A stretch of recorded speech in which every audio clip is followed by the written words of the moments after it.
안녕하십니까. 먼저 기도드리겠습니다. 사랑과 은혜 하나님 아버지 참으로 감사합니다. 어제부터 성경을 통해 하나님을 배우고 있습니다. 앉아있는 모든 분들 마음을 열고 보이지 않는 그 하나님을 말씀을 통해 발견할 수 있도록 도와주시옵소서. 그래서 하나님께서 우리들에게 주고자 하는 그 선물 모두 다 받을 수 있도록 은혜 베풀어 주시옵소서. 오늘도 모든 분들 성경을 통해서 하나님이 계시다라는 것 꼭 발견할 수 있도록 끝까지 함께해 주시길 원하옵니다. 모든 시간 주님께 의지하오며 저희를 사랑하시는 예수님 이름으로 기도드렸습니다. 아멘. 다들 핸드폰 갖고 계시죠? 우리 시대 참 언제 어디서나 핸드폰이 없는 시대가 되어버렸습니다. 그러다 보니까요, 학교에서든지 집에서든지 항상 이런 모습을 자주 보게 됩니다. 여러분들의 집에서 자주 보는 모습이죠. 스마트폰만 다들 붙잡고 있다 보니까요, 가족 간에 대화할 시간이 없습니다. 그러다 보니 서로에 대한 관심이 적어지죠. 모든 분들이 집이 이제 요관처럼 그냥 잠을 자고 아침에 일어나며 학교로, 직장으로 가버리는 그러한 장소가 되어버렸다라는 것입니다. 아마 여러분들도요, 학원 갔다 오면 다들 이런 모습일 거예요. 부모와 대화 한번 하지 않는 친구도 계실 겁니다. 심지어 방학인데도요, 아버지 얼굴 한번 맞대는 그러한 날도 없을 거예요. 밥도 따로 먹고 씻는 것도 따로 하고 모든 사람들이 항상 무관심인 채로 살아간다라는 거예요. 가족의 무관심이 사회에서도 그대로 나타나는 것이 요즘의 사회의 모습입니다. 그래서 세상에 가장 무서운 것이 바로 무관심이다라고 사람들은 이야기합니다. 이게 참 가슴 아픈 사진인데요. 이런 세상에 우리는 살고 있다. 나와 상관없으면 관심을 두지 않는다. 옆에 사고가 일어나도요, 나 바쁘니까 갈 길 가련다라고 지나가 버린 시대가 바로 우리 시대다라는 거예요. 분명 옆 사람이 다쳐 쓰러져 있는데도 불구하고 많은 사람들이 그냥 별반 관심을 두지 않습니다. 남들이 어떻게 된지 관계가 없죠. 오로지 나만 생각하면 되다 보니까요. 근데 이런 모습이요, 그대로 학교에서도 나타납니다. 친구가 괴롭힘을 당해도 내 일이 아니면 관심 두지 않습니다. 그것을 사진으로 찍어 카톡에 공유하며 낄낄거리고 웃는 모습. 어떤 친구는 가슴이 아파 정말 당하는 친구들은 그 자리에 함께 할 수 없어서 자살도 하는데, 근데도 사람들은 관심을 두지 않아요. 왜 사람들이 옆에 있는 사람들에게 관심을 두지 않을까요? 네. 자신의 존재가 어떠한지를 잘 모르기 때문에 그렇습니다. 사람들이 짐승처럼 생각하기 때문에요. 나만 잘 되면 된다. 나만 괴롭힘 당하지 않으면 된다. 나만 안전하면 된다. 짐승들이 꼭 그런 생각을 하죠. 근데 그 모습 그대로 우리가 살아가는 시대에 똑같이 나타나고 있다라는 거예요. 성경에 하나님이 그것을 경고하셨습니다. 사람은 그냥 짐승처럼 살다가 끝나는 존재가 아니다. 정말 소중하고 귀중한 존재다. 근데 그것을 알지 못하면 짐승처럼 살다가 멸망에 끝나버린다라는 경고를 하고 계셔요. 사람은 누구나 존귀합니다. 내가 존귀한 만큼 옆에 있는 사람도 존귀하다라는 거예요. 왜 사람이 존귀할까요? 어제 제가 말씀드렸습니다. 사람은 하나님이 만드신 것과는 다른 피조물과는 전혀 다르다라는 것. 여러분들 안에는요, 하나님의 형상인 영혼이 들어있어요. 근데 그 영혼이 바로 하나님을 닮았다라는 거예요. 우리는 어제 분명 본능이 있다라고 말씀드렸죠. 양심이 있다라고 말씀드렸습니다. 근데 어제 말씀을 드려도 영혼이 있든 말든 이게 나와 무슨 상관이야. 하나님이 계시든 안 계시든 그게 나와 무슨 상관이야. 너나 믿어라고 해버리고 살아간다라는 거야. 그 사람은 자기 영혼에 대한 무관심의 편이죠. 하나님은 여러분들에게 관심이 대단히 많습니다. 근데 정작 본인은요, 관심을 두지 않아요. 우리가 살다 보면 옆에 있는 사람들, 특히 함께하는 사람들, 가까운 친구들이요, 나보다 더 잘 살고 나보다 더 좋아 보이고 나보다 더 행복해 보일 때가 많이 있습니다. 그러다 보니까 자기 전제를요, 하찮게 생각해 버려요. 하나님은 그러지 않다라고 분명히 말씀하셨습니다. 여러분들이 특별히 잘한 것도 없고 생긴 것도 그저 그렇고 공부도 그저 그렇다 할지라도 하나님은 여러분 한 분 한 분을 정말 특별하게 보신다라는 거예요. 왜 특별한지 아세요? 하나님이 만드신 것들 중에요, 유일하게 사람만 78억의 인구가 이 땅에 살지만 그 사람 한 사람 한 사람이 다 다르다라는 거예요. 쌍둥이도 성격이 다르죠. 생각하는 것이 다릅니다. 이처럼 유독 하나님이 만드신 피조물 중에 사람만이 다 다르다라는 것. 그 말은 무슨 말이죠? 특별하다는 의미인 것입니다. 하나님은 여러분들 한 사람 한 사람을요, 너무나 특별하게 보셔요. 그래서 혹여 내가 공부를 못한다 할지라도, 혹여 남보다 잘난 것이 없다 할지라도 자신감을 가져야 돼요. 어깨 축 처져서 난 너처럼 할 수 없으니까 그냥 이대로 살다가 끝나버리지. 아닙니다. 사람이 공산품처럼 공장에서 생산되지 않습니다. 공산품이 공장에서 생산되기 때문에 똑같은 제품들이 많이 있잖아요. 그래서 그런 제품들은 귀중하지가 않죠. 근데 사람들은 한 사람 한 사람 하나님 보실 때 너무나 귀중하고 소중한 존재예요. 하나님이 여러분 보실 때요, 너무나 이쁘고 너무나 사랑스럽고 귀한 존재다라고 말씀하고 계셔요. 제가 좋아하는 시 한 구절이 있습니다. 여기 간단한 시인데요, 자세히 보아야 예쁘다, 오래 보아야 사랑스럽다.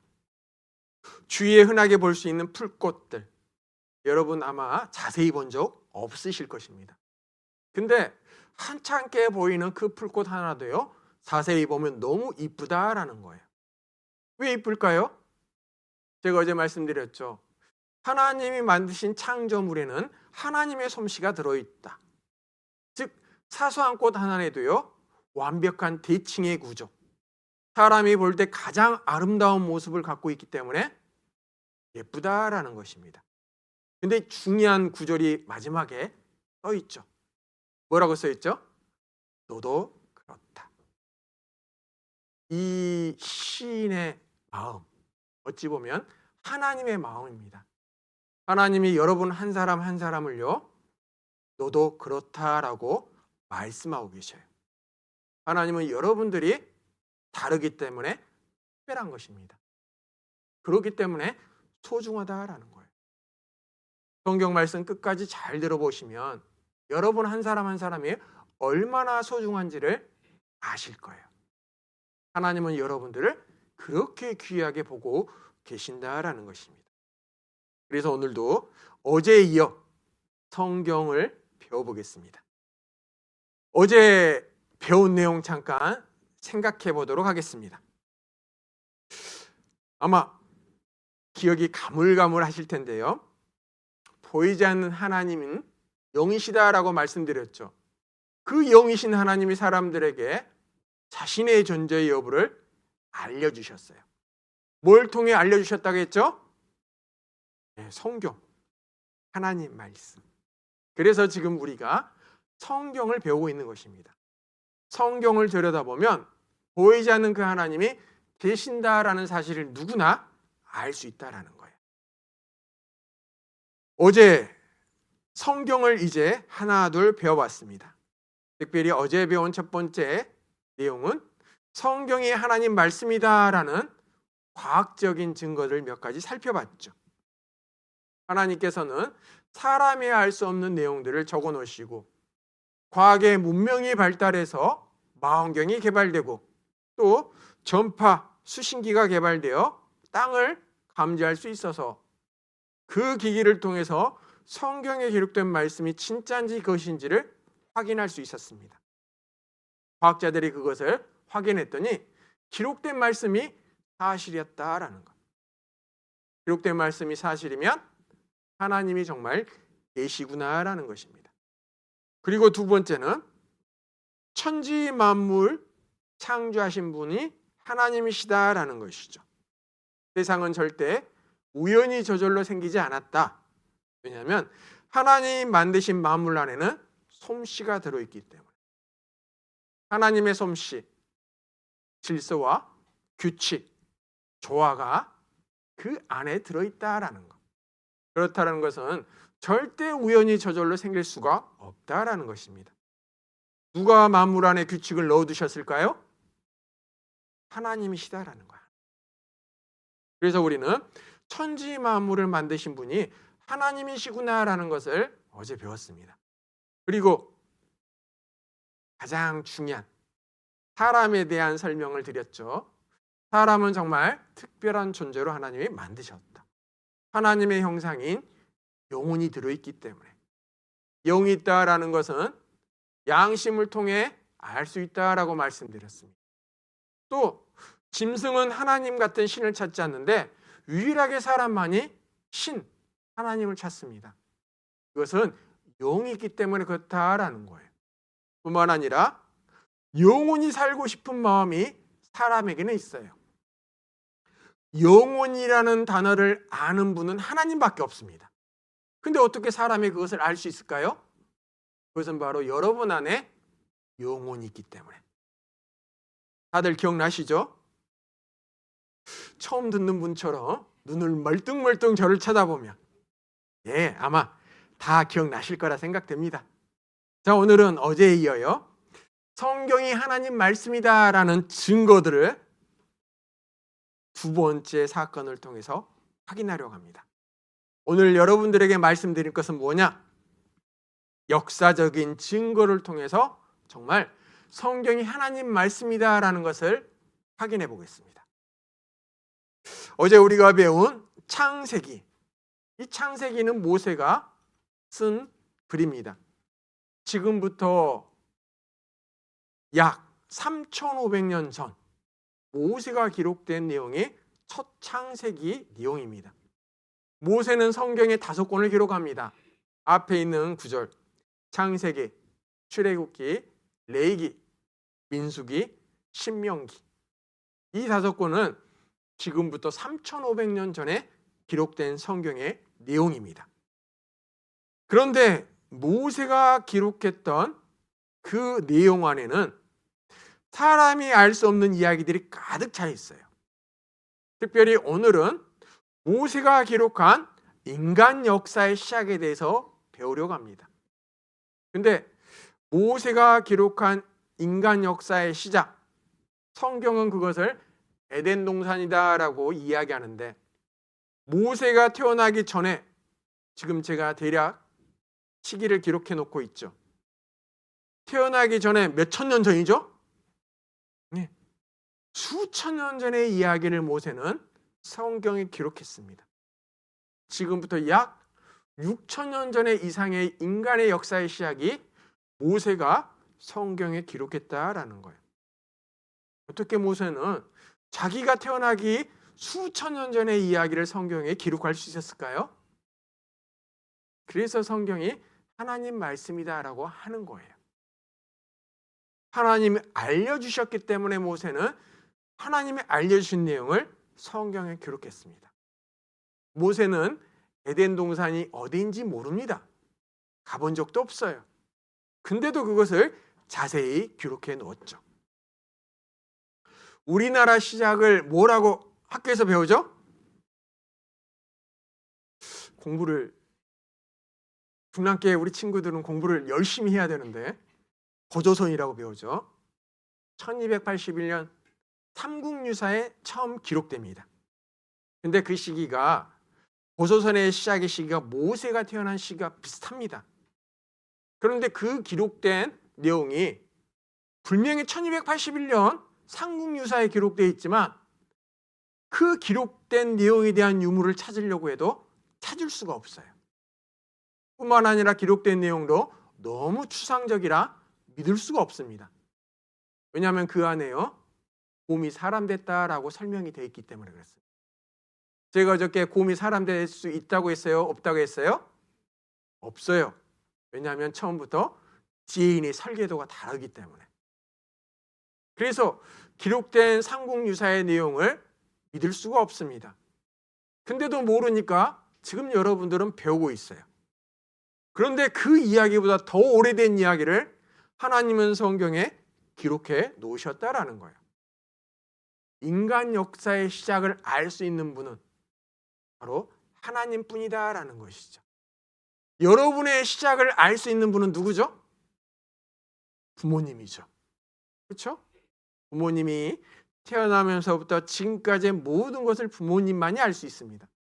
마찬가지로 인간의 역사의 시작을 알 수 있는 분은 하나님밖에 없다라는 거예요. 그 시작의 내용을 하나님이 성경에 자세히 기록해 놓으셨죠. 하나님은 천지 만물을 창조하시고 마지막에 사람을 창조하셨습니다. 그 사람의 이름이 성경에 아담과 하라고 기록되어 있습니다. 하나님이 그 사람들을 처음 에덴 동산이라는 곳에 살게 하셨다라고 성경에 기록하고 계셔요. 창세기 2장 가보겠습니다. 창세기 2장 8절.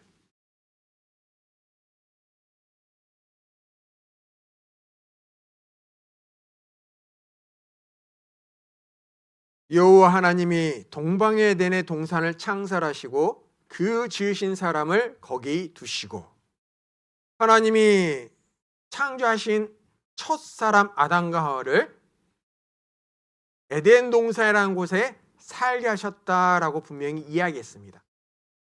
정말 에덴 동산이 있을까?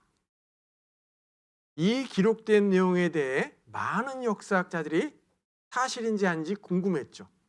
왜냐하면 이것이 사실이라면 하나님이 계신다라고 인정할 수밖에 없으니까요.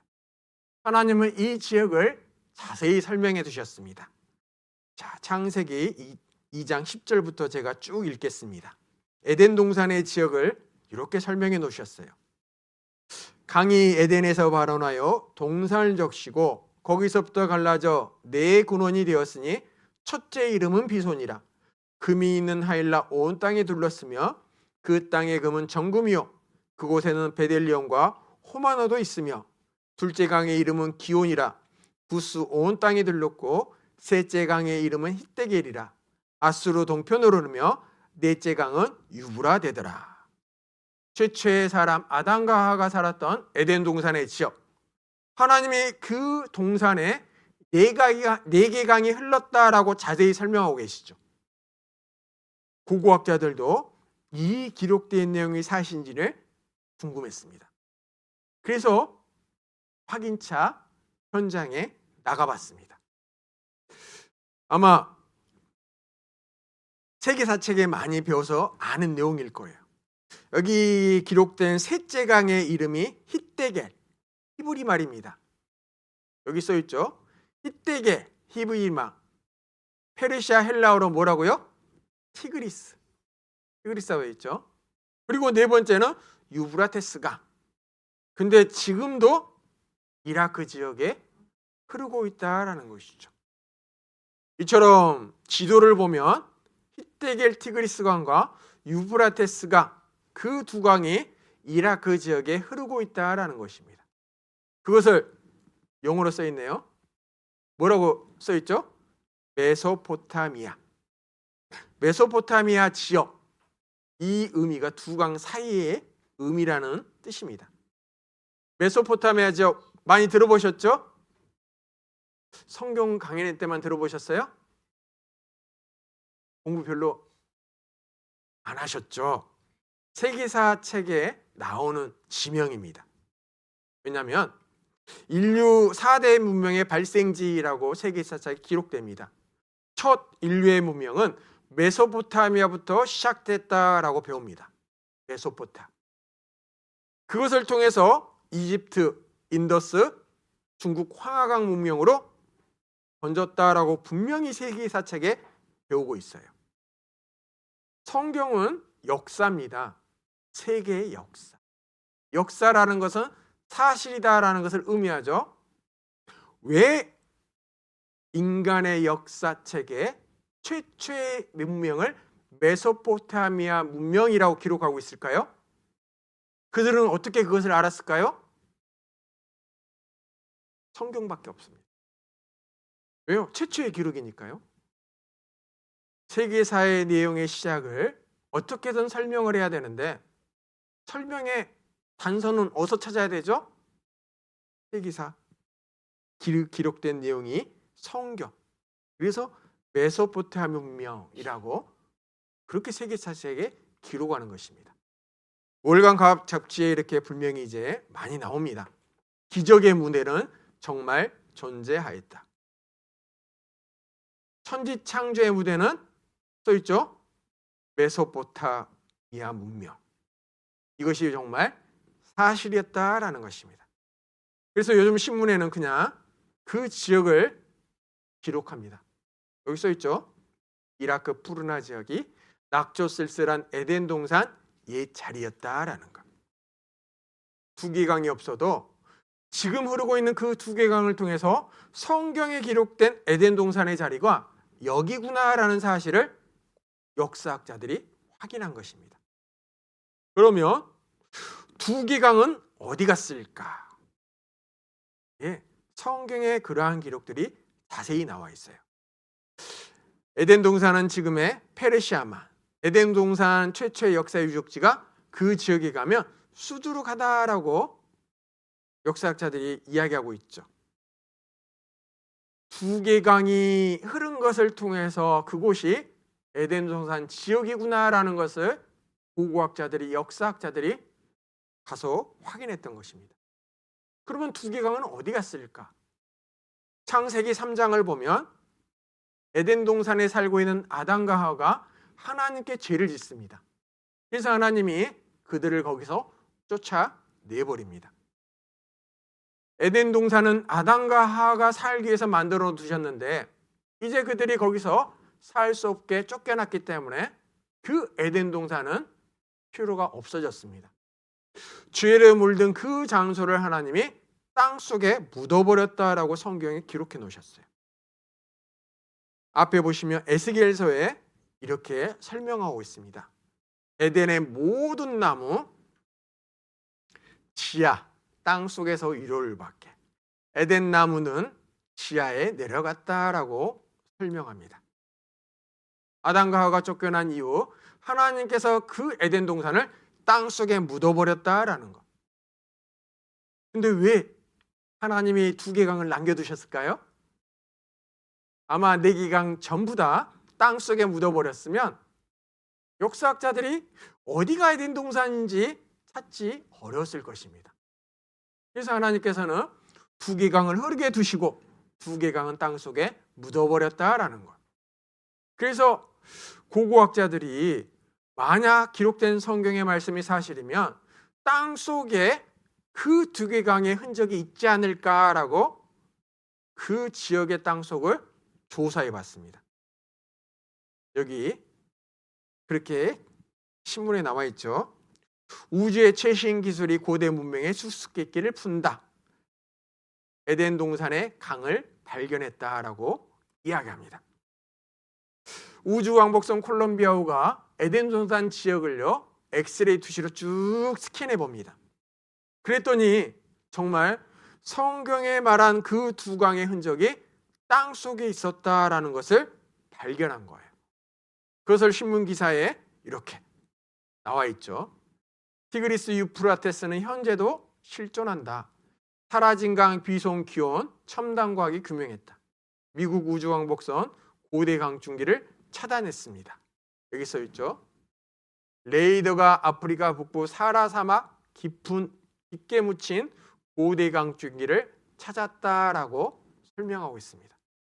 그래서 여기 이송강과 기온강의 흔적을 땅 밑에서 찾았다라는 것이죠. 신문기사에 그렇게 이제는 기록된 말씀이 사실로 확인됐기 때문에 그대로 나옵니다. 인류 최초 문명이 무너진다. 예전에 이라크 지역이 미국의 침공을 받아 많이 파괴된 적이 있었습니다. 그 지역을 공격이 받아 많이 파괴돼서 이렇게 신문에 나온 것입니다. 그래서 파괴했던 미국이 그 지역을 복원한다라는 거예요. 왜냐하면 인류 최초의 문명의 시작의 장소이기 때문에. 왜 사람들이 중동 지역에 석유가 많이 나왔을까라는 것을 분명히 석유는 캐서 사용하는데 이유를 몰랐습니다. 왜냐하면 성경 빼놓고 어떠한 책에도 실마리를 알 길이 없었으니까요. 근데 성경에 보니까 하나님께서 그 에덴 동산을 땅속에 묻어버렸기 때문에 했구나라는 사실을 이제서야 사람들이 이해하게 됐다라는 것이죠. 석유공사 홈페이지에 이렇게 되어 있습니다. 여기 있죠. 석유 근원되는 물질은 오래전에 살았던 육지의 해안의 동식물의 유해다라고 되어 있죠. 동식물의 유해.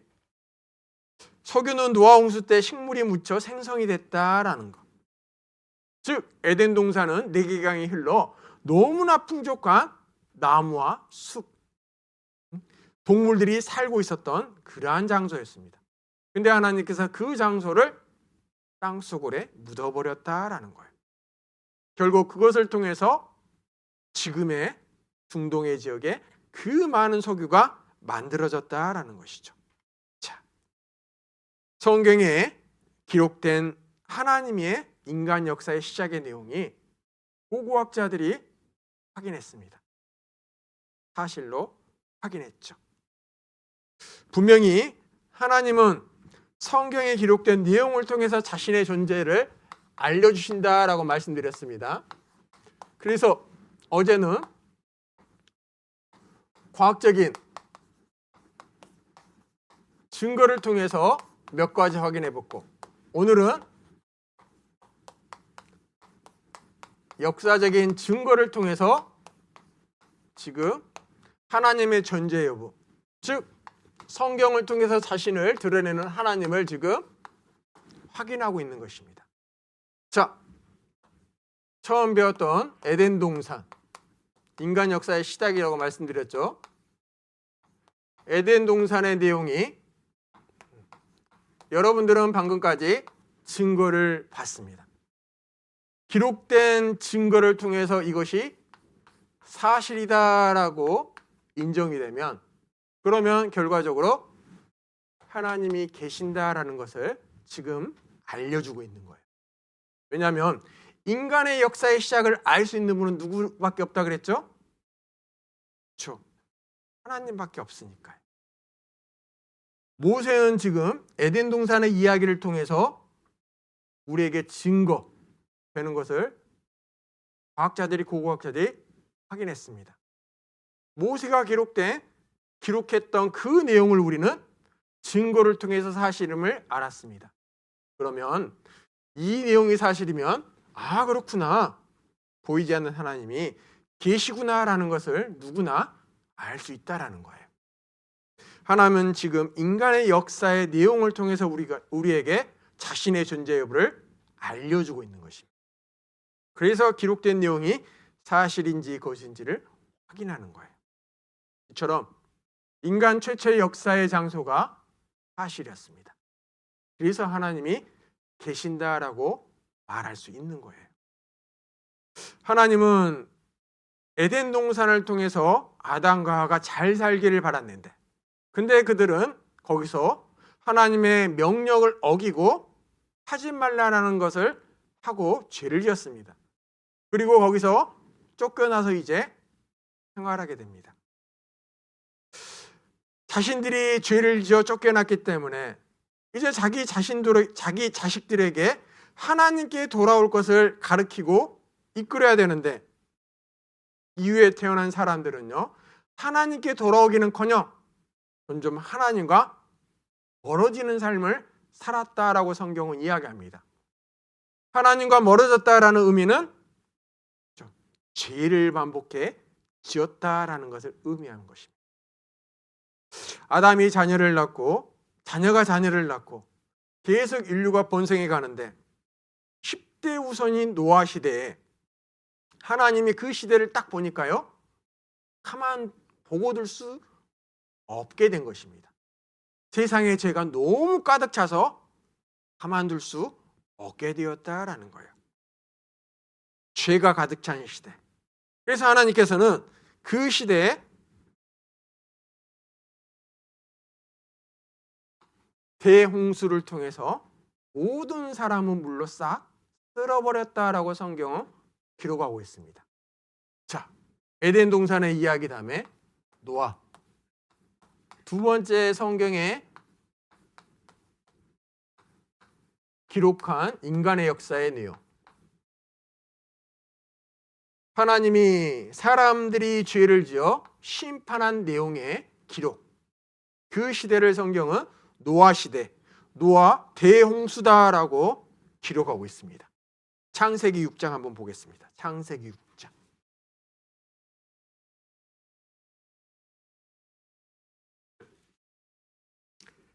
(11절입니다)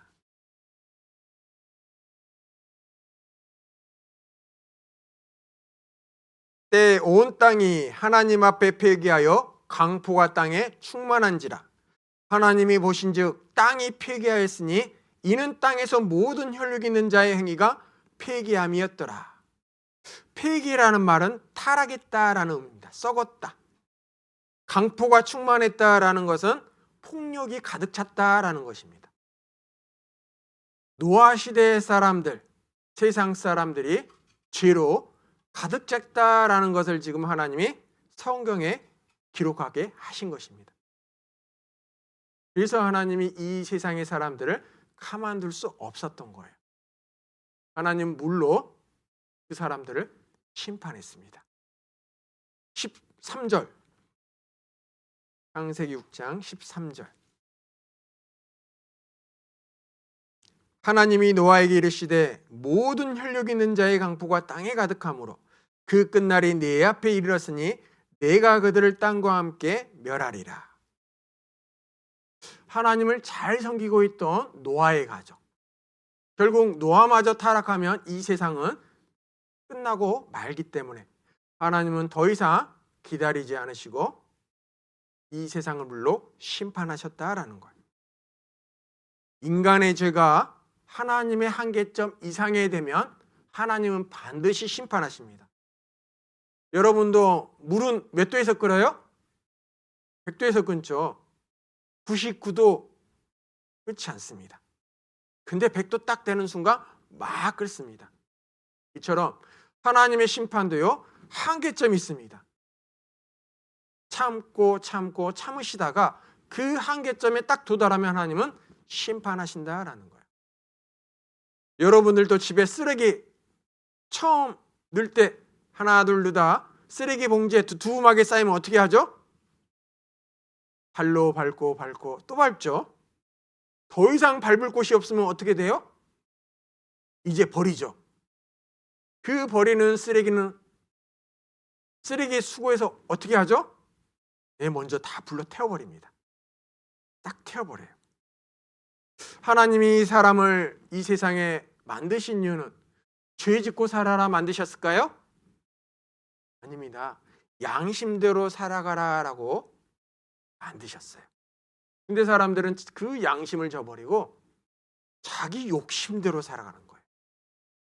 그래서 그 욕심이 죄가 낳게 되고 그 죄로 가득한 세상을 하나님이 싹 쓸어버리겠다라는 거예요. 하나님을 가장 잘 섬겼던 노아. 하나님은 그 노아에게 방주, 큰 배를 의미합니다. 큰 배를 만들어라 라고 명하시고 세상 사람들에게 하나님이 물 심판할 것을 말씀하셨더라, 경고하셨다라는 것을 전파라고 했습니다. 그래서 노아는 방주를 만들면서 틈만 나면 사람들에게 이 세상이 물로 심판당할 것입니다. 내가 만든 방주 안에 꼭 타야 됩니다라고 계속 이야기했습니다. 근데 성경을 보면 노아 가족 위에 그 방주에 탄 사람은 없었다라고 되어 있는 거예요. 하나님은 방주의 설계도를 자세히 설명해 주셨습니다. 자, 창세기 6장 14절. 너는 잣나무로 너를 위하여 방주를 짓되 그 안에 간들을 막고 욕청으로 그 안팎에 칠하라. 그 방주의 제도는 이러하니 장이 300규빗, 광이 50규빗, 고가 30규빗이며 거기 창을 내되 위에서부터 한 규빗에 내고 그 문은 옆으로 내고 상중하 3층으로 할지니라.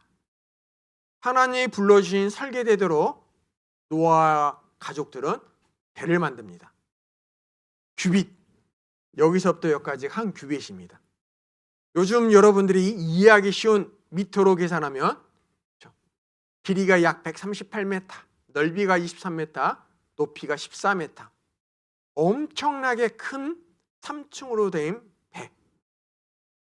노아와 가족들은 이 배를 만들었습니다. 하나님이 불러주신 그 설계대로 방주를 만들었어요.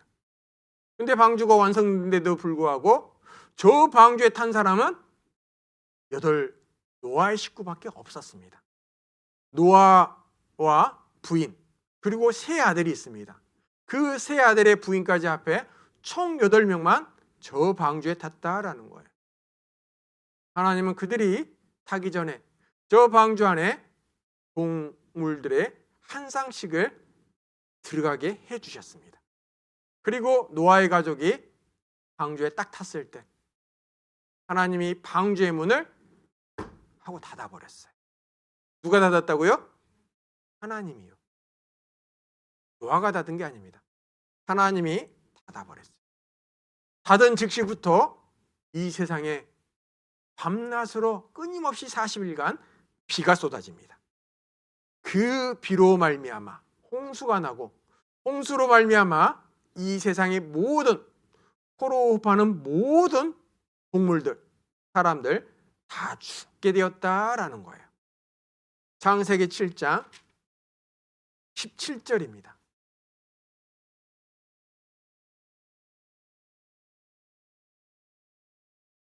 홍수가 땅에 40일을 있었는지라 물이 많아져 방주가 땅에서 똘났고 물이 더 많아져 땅에 창이라매 방주가 물 위에 떠다녔으며 물이 땅에 더욱 창이라매 천하의 높은 산이 다 덮였더니 물이 차기 시작하니 방주가 떠오릅니다. 점점점 더 물이 많아지니 천하의 높은 산이 다 잠길 정도로 이 세계가 물로 가득하게 되었다라는 거예요. 하나님은 이 이야기를 자세히 설명해 두셨죠. 그렇다면 이에 대한 흔적이 남아있을까? 세상이 물로 가득 찬 그러한 노아의 심판의 흔적이 지금 우리가 살고 있는 시대에 남아있을까? 남아있죠. 남아있습니다. 아주 많이 남아있어요. 시간상 몇 가지만 확인해 보겠습니다. 자연에 남아있는 대홍수의 흔적. 써있죠. 역사는 지울 수 없는 흔적을 남긴다라는 거예요. 홍수의 흔적. 정말 너무나 많이 있지만 여러분들이 이해하기 쉬운 몇 가지만 보여드리려고 합니다. 자, 제가 설명드리는 거 이제부터 또 과학적인 내용입니다. 제 설명을 잘 이해한 친구는 과학 시간에 선생님 말씀 잘 들었다라는 것을 의미할 거고 이해하지 못한 친구는 돌았다라는 것을 의미할 겁니다. 제가 쉽게 설명할 테니까요. 자세히 귀를 열고 들으시면 됩니다. 처음 지구가 생겼을 때의 모습입니다. 지구 표면에 구라고 돼 있죠. 과학자들이 우리가 살고 있는 그 지구를 이렇게 조사해 봤습니다. 근데 여기 뭐라고 어떤 암석으로 되어 있다고 되어 있어요? 화성암. 화성암. 화성암이 안에 있으면 심성암. 화산이 폭발해 나오면 화산암으로 부릅니다. 근데 그 암석들은 전부 화성암입니다. 화성암. 지구는 전부 화성암으로 되어 있어요. 그런데 과학자들이 화성암으로 되어 있는 지구 표면, 껍데기죠. 왜 껍데기는 퇴적암으로 되어 있을까라는 거예요. 퇴적암. 퇴적암이 어떤 암석이죠? 물이 흘렀을 때 생기는 암석이에요. 과학 시간에 많이 배웠던 내용이죠. 지표면의 75%가 퇴적암으로 구성되어 있더라. 근데 지구 안에는 화성암이더라라는 거예요. 그러면 생각합니다. 어떻게 지표면의 대부분이 퇴적암으로 되어 있을까라는 거. 퇴적암은 물이 흘러야 생성되는 암석이라 그랬죠. 그래서 과학자들이 생각합니다. 이 지구가 언젠가 물로 다 덮였었구나라는 거예요. 그 언젠가가 언제일까요? 모르죠. 그에 대한 설명이 오로지 성경밖에 없습니다. 성경. 기록된 말씀이 과학자들이 증거를 통해서 사실이구나라는 거예요. 이것이 퇴적암입니다. 퇴적암. 한 층 한 층 쌓여있죠. 5대양 6대륙 모든 대륙이 전부 퇴적암으로 되어 있는 거예요. 퇴적암.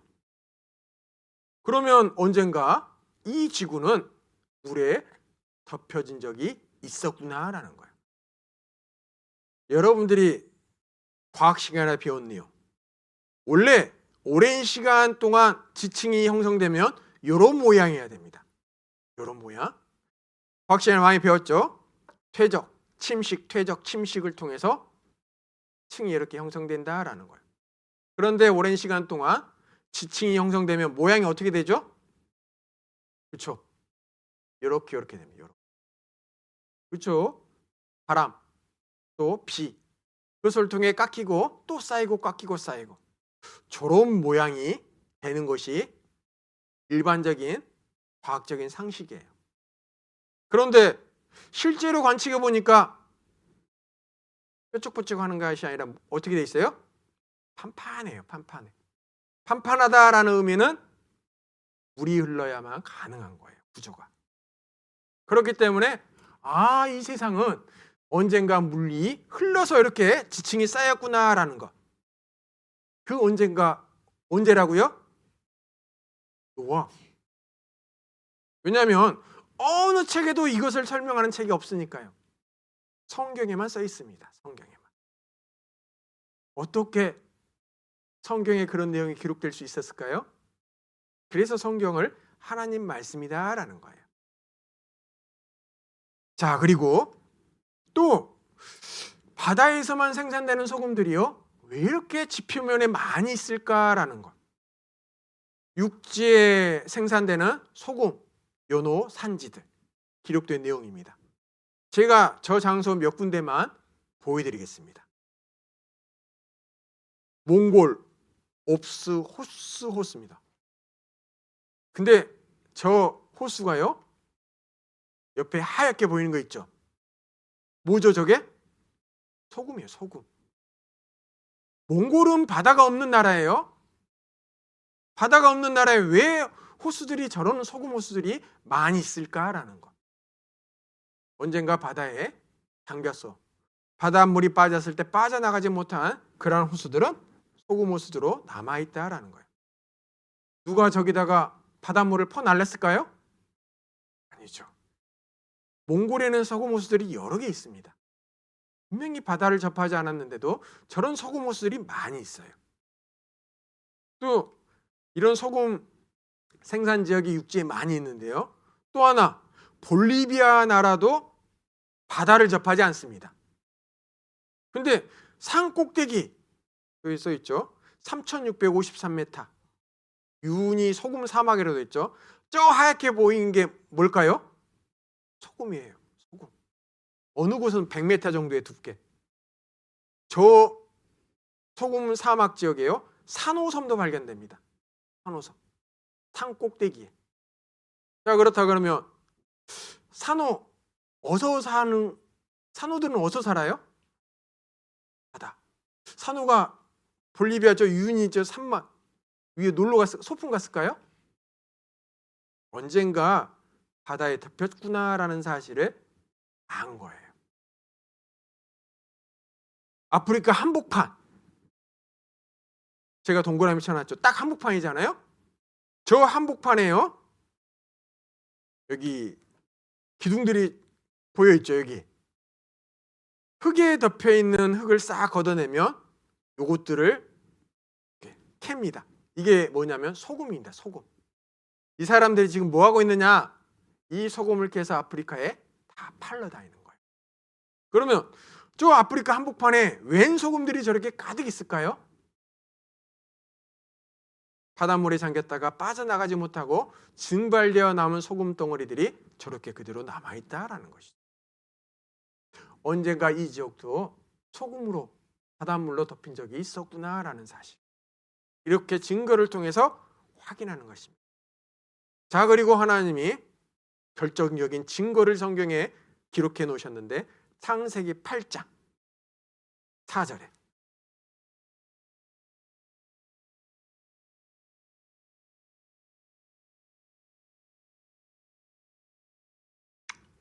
둥둥 떠다니는 방주가요, 딱 걸렸는데 어느 산에 걸렸다라고 기록해 놓으셨어요.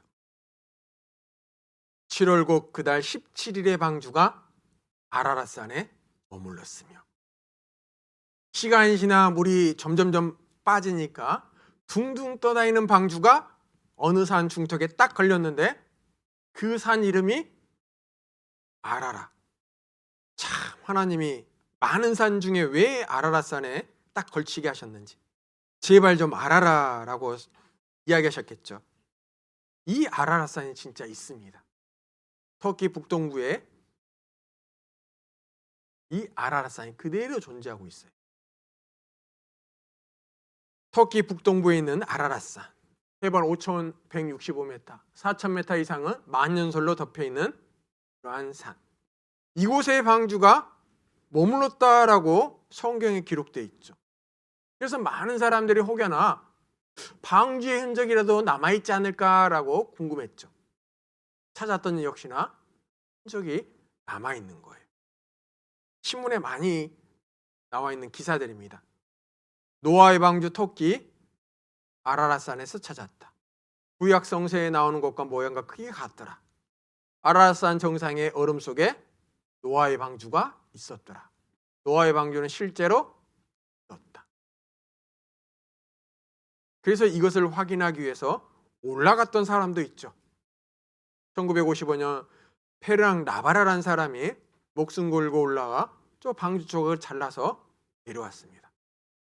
많은 사람들이 아라랏산에 올라가 저 방주를 확인하고 그런 방주의 조각을 갖고 내려왔죠. 얼마 전에 홍콩 탐험대도 터키 정부의 허락을 받고 올라가서 저 방주를 확인하고 또 많은 유물을 가지고 내려왔습니다.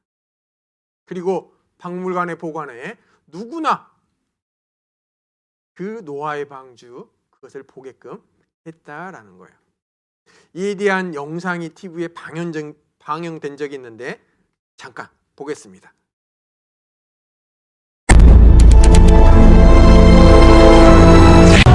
그렇다면 대홍수를 피하기 위한 노아의 방주도 있는 것일까?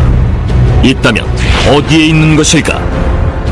노아의 방주가 있었다면 어디에 있었는지 추정할 수 있는 그 한 가지 단서는 바로 성경 속에 있다.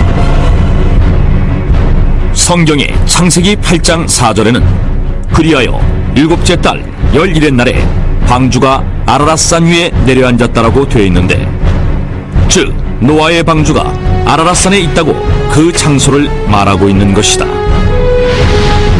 그런데 성경 속에 등장하는 아라랏산과 같은 지명의 산이 현재도 남아있다. 그곳은 바로 터키의 아라랏산이다.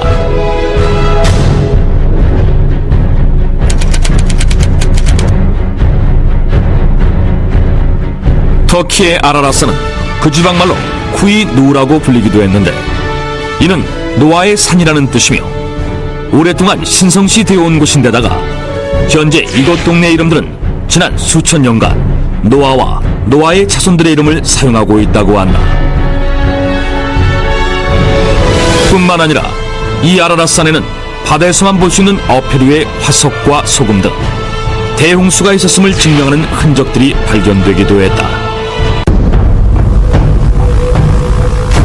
1916년 여름, 러시아 제3코커서스 항공 군대인데 로스코비카 중위는 새 비행기를 시험하느라 터키의 동부 지역과 아르메니아 지역 사이에 있는 아라랏산 근처를 비행하고 있었다. 그런데 어딨다? 중위는 비행 도중 산 정상에 있는 호수에서 놀라운 것을 발견했다. 그것은 바로 거대한 배였다. 로스코비카 중위의 보고를 받은 러시아의 황제 니콜라이 2세는 탐험대를 보내 직접 확인하게 했는데, 탐험대 역시 로스코비카 중위가 배를 발견했던 장소에서 빙하 속에 묻힌 거대한 배를 발견한다. 그 배는 120m가 넘는 길이었고 배 안에는 높이 5m 정도의 칸막이가 몇백 개나 있었다. 어떤 방은 아주 크고 천장이 높았으며 어떤 방은 바구니가 겹겹이 줄지어 있기도 했다. 탐험대원들은 흥분하지 않을 수 없었다. 이 배가 바로 노아의 방주라고 생각했기 때문이다. 그런데 놀라운 일이 벌어진다. 1955년 노아의 방주를 찾아 아라랏산을 찾아온 프랑스의 폭파 전문가인 헤르낭 나바라와 그의 아들 라파엘이 산정상의 빙하 속에서 방주의 파편으로 여겨지는 나무 조각을 발견한 것이다. 그들의 발견 과정은 고스란히 실제 영상으로 남겨져 공개됐는데, 이렇게 되자 그들이 발견한 것이 실제 노아의 방주 파편인지에 대한 여부에 관심이 모아졌다. 그리고 얼마 후 발견된 나무 조각의 생성년들을 분석했는데 놀랍게도 약 5천년 전의 것으로 밝혀졌다. 이것은 노아의 방주가 만들어졌을 것으로 추정되는 시기와 일치하는 것이었다. 그 후 터키의 아라랏산은 세계적인 주목을 받는다. 수많은 탐사대원들이 아라랏산을 찾게 되었으며 2009년 10월 홍콩에 위치한 기독교 영화 제작사인 터키의 과학자들로 구성된 탐사대가 터키의 아라랏산 탐사를 시작하게 된다. Guys, look over there! 그들이 아라랏산 해발 4,000m 지점에서 발견한 것은 거대한 목재 구조물이었는데, 눈과 화산재 아래에 묻혀 있었던 이 목재 구조물을 이란에서 탄소연대 측정을 한 결과 기원전 2800년의 것으로 확인됐다. 탐사팀은 이 측정 결과를 근거로 이 목재 구조물이 노아의 방주로 추정된다고 공식 발표하기에 이른다. 이처럼 성경에 기록된 그 노아의 방주 이야기가 사실이다라는 겁니다. 하나님은 하나님과 관계없이 죄만 짓고 살아가는 그 인생들을 물로 다 심판하셨습니다. 하나님은 그 심판 전에 노아의 8 식구, 그 식구들을 방주에 타게 해서 살아남게 하셨죠. 그 방주에 탄 사람의 이름이 기록되어 있는데요. 창세기 9장 18절.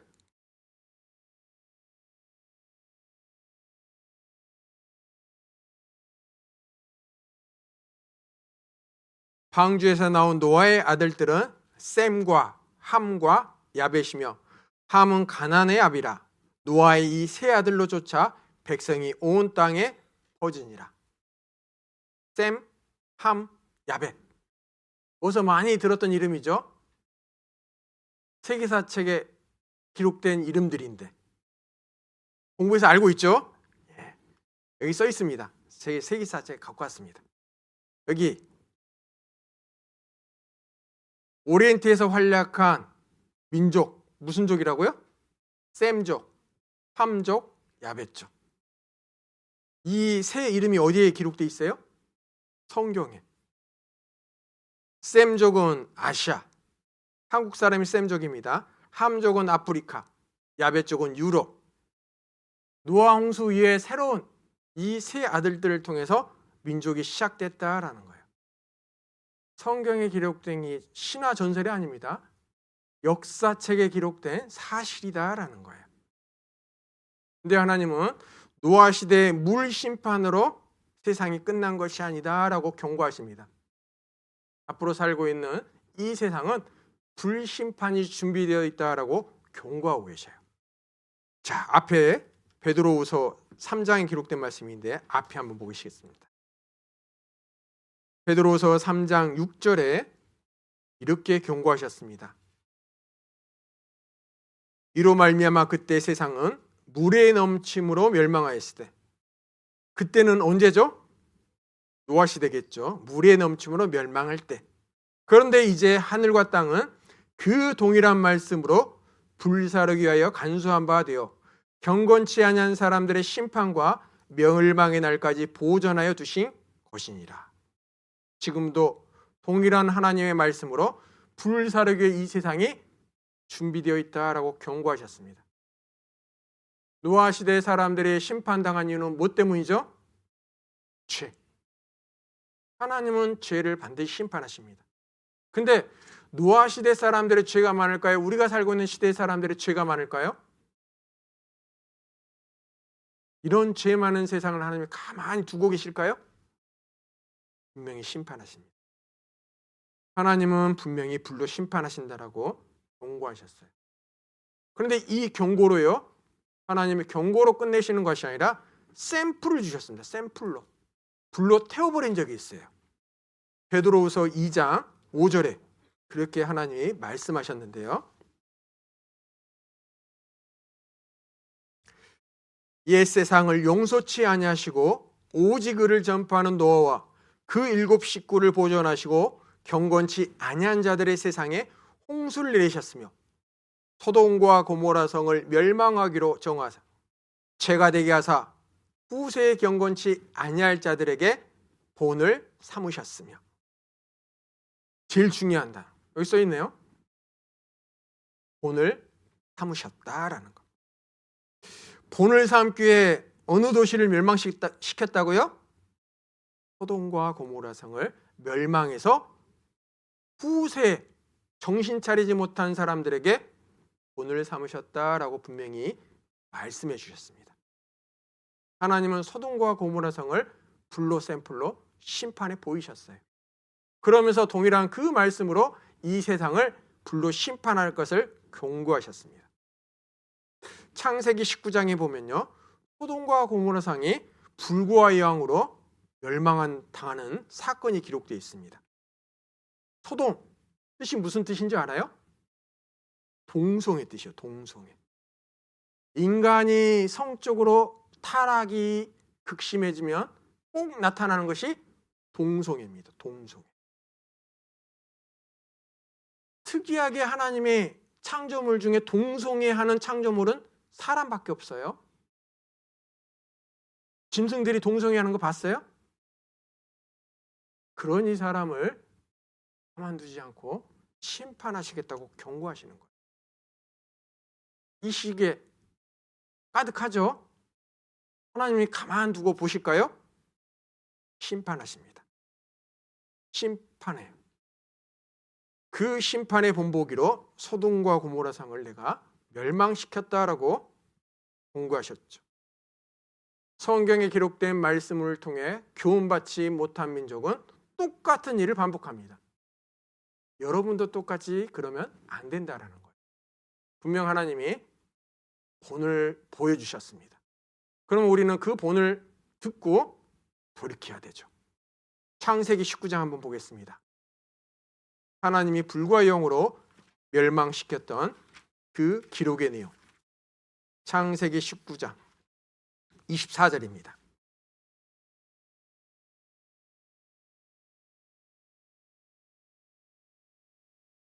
여호와께서 하늘 곧 여호와에게로서 유황과 불을 비같이 소돔과 고모라에 내리사 그 성들과 온 들과 성에 거하는 모든 백성과 땅에 난 것을 다 엎어 멸하셨더라.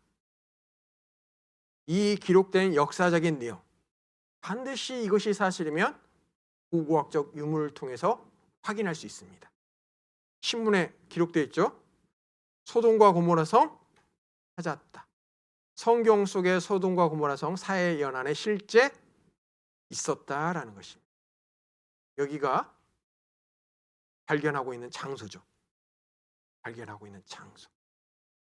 성경에 기록된 하나님의 이야기들은 다 확인할 수 있습니다. 왜요? 고고학적인 그러한 기록에 대한 증거물들을 역사학자들이 가서 확인하니까요. 하나님이 소돔 고모라 죄로 물든 이 도시를 심판했다는 그 내용, 역사학자들이 증거를 통해서 사실임을 확인했습니다. 이러한 내용이 성경밖에 기록되지 않았어요. 분명히 역사학자들이 확인했던 내용을 여러분들에게 지금 보여드렸습니다. 근데 이 사건이 일어나기 전에 중요한 말씀이 기록되어 있는데요. 14절, 19장 14절에 이렇게 기록되어 있습니다. 뭐라고 하나님이 기록하셨느냐?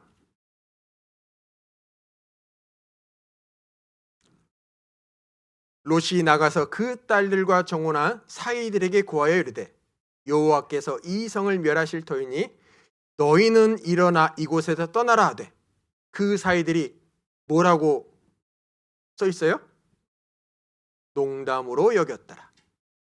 소돔과 고모라 성이 멸망하기 전에 천사가 롯에게 와서 얼른 이것을 피하라 라고 이야기했습니다. 근데 롯에게는 두 딸이 있었습니다. 그 딸이 정혼한 사이들이 있었어요. 그래서 급히 그 사이들에게 함께 피하자라고 이야기했더니 피하자라는 그 말을 들었던 사이들이 뭐라고 했다고요? 농담으로 여겼더라. 그러면 이 사람들은 같이 피했을까요? 남았을까요? 남았겠죠. 남았으면 결국 어떻게 됐을까요? 죽었겠죠. 농담으로 여긴 사람은 똑같은 일이 여러분에게도 경험에 나타날 수 있다는 거예요. 하나님이 이러한 사건들을 자세히 설명해 주신 이유, 우리에게 본을 삼기 위해. 이처럼 기록된 성경의 내용들은 역사입니다. 역사라는 것은 사실이다라는 것이죠. 사실이면 하나님이 계신다라고 인정할 수밖에 없다라는 거예요. 이런 많은 증거들이 성경에 기록되어 있습니다. 그것을 보고 제발 하나님을 믿어라라고 하나님 지금 여러분들에게 알려주고 계시는 거예요. 자, 잠깐 쉬겠습니다.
시작할까요?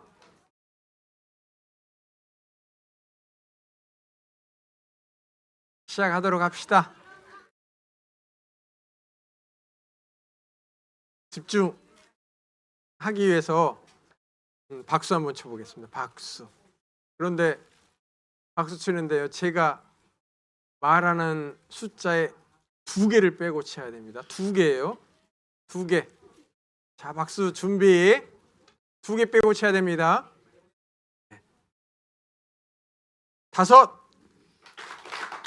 5. 좋은 친구 있으면 안 됩니다. 다시. 3. 2.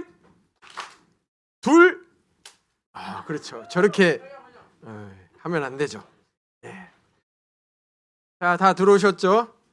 네, 시작하겠습니다. 고고학자들이 성경에 기록된 내용들, 많은 내용들을 확인했습니다. 그랬더니 지금까지 확인된 것만 약 2만 5천 가지의 장소를 확인했죠. 그렇다라는 것은 성경이 정말 사실이었구나라는 것을 확인한 거예요. 성경이 사실이면 제가 하나님이 계신다 그랬어요? 안 계신다 그랬어요? 계신다라는 것을 지금 계속 반복해서 말씀드린 것입니다. 하나님이처럼 성경에 있는 말씀을 통해서 자기를 지금 보여주고 계셔요. 그래서 누구나 성경의 말씀을 배워보면 하나님이 계시구나라는 것을 믿을 수밖에 없는 거예요. 이제 하나님이 보여주신 증거, 이 증거를 보고도요 믿지 않는 사람이 있어서 하나님은 증인을 세우십니다. 증인. 증인이 어떤 사람을 증인이라고 해요? 증인이 뭐 하는 사람이에요?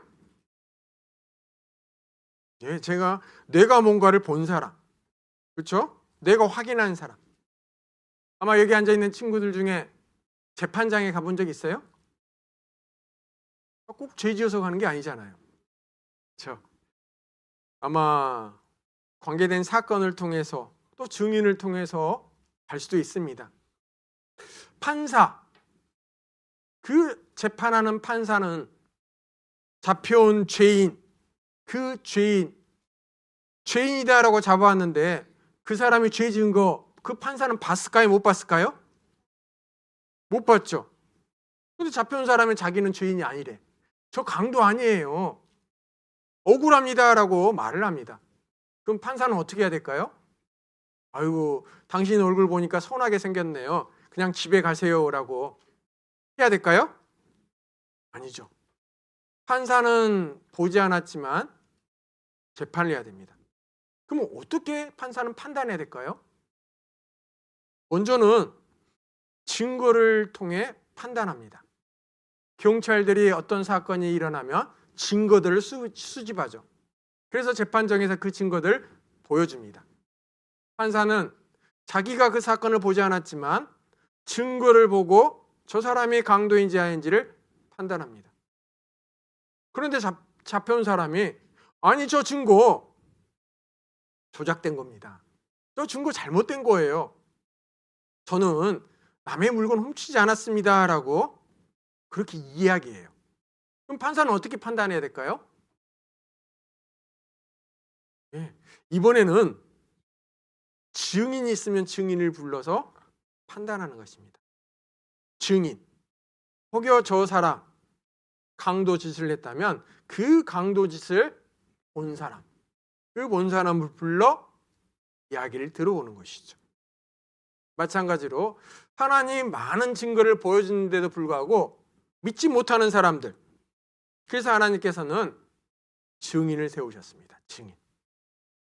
하나님이 정말 계시다라는 것. 세 번째, 제가 과학적, 역사적 예언의 성취는 내일 말씀드리려고 합니다. 예언의 성취에 말씀드리기 전에 오늘은 하나님을 증거하는 민족, 증인에 대해서 배워보려고 합니다. 이 증인을 보면 하나님이 계신지 안 계신지를 누구나 다 알 수 있다라는 거예요. 성경에 하나님이 증인을 세우셨어요. 이사야서 43장에 그 증인이 기록되어 있습니다. 이사야서 43장 10절에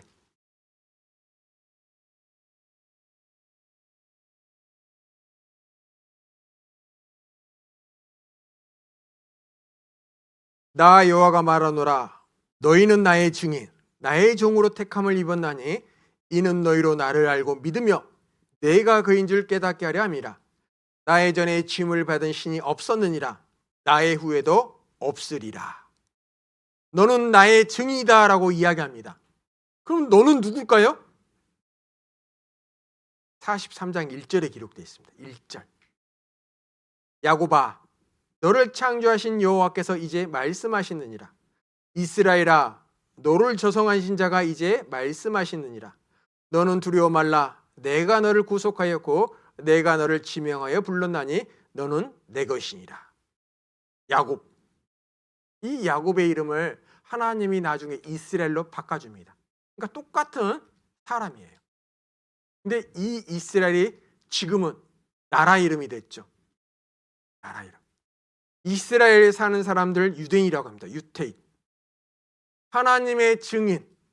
하나님은 200여 민족 이상의 세계 사람들 중에 딱 한 사람을 골랐으니 그 민족이 어떤 민족이라고요? 이스라엘 민족. 그래서 이 증인 이스라엘 민족을 하나님은 증인을 세우시고 이 이스라엘 민족 증인들을 통해서 하나님 자신을 지금 이제 증명해 보이십니다.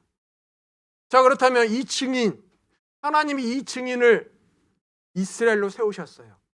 그러면 이스라엘은 하나님을 증거할 수 있어야 되겠죠? 그렇죠. 증거할 수 있어야 증인이죠. 예, 증거할 수 있습니다. 어떻게 증거할까요? 이제부터 이 증인의 이야기를 여러분들에게 알려드리려고 합니다. 하나님의 증인 이스라엘에 대해서 이제 그 민족의 이야기를 들어보겠습니다. 하나님께서는 약 4,000년 전에 많은 민족 가운데 한 민족을 선택하셨는데 그 민족이 유대인 이스라엘 민족입니다. 그 민족과 먼저 하나님이 기약을 해요. 기약. 그 기약을 하고 그들의 역사가 기약대로 흘러가는지 안 흘러가는지를 보여주는 것입니다. 그것을 통해서 인간 역사를 다스리신 분은 하나님이다라는 것을 모든 사람들에게 보여주고 계셔요. 자, 이들의 처음의 역사 창세기 12장에 처음 기록되어 있습니다. 창세기 12장으로 가보겠습니다.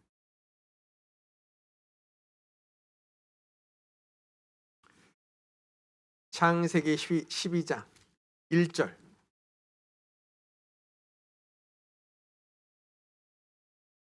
여호와께서 아브라함에게 이르시되 너는 너의 본토 친척 아비집을 떠나 내가 내게 지시할 땅으로 가라.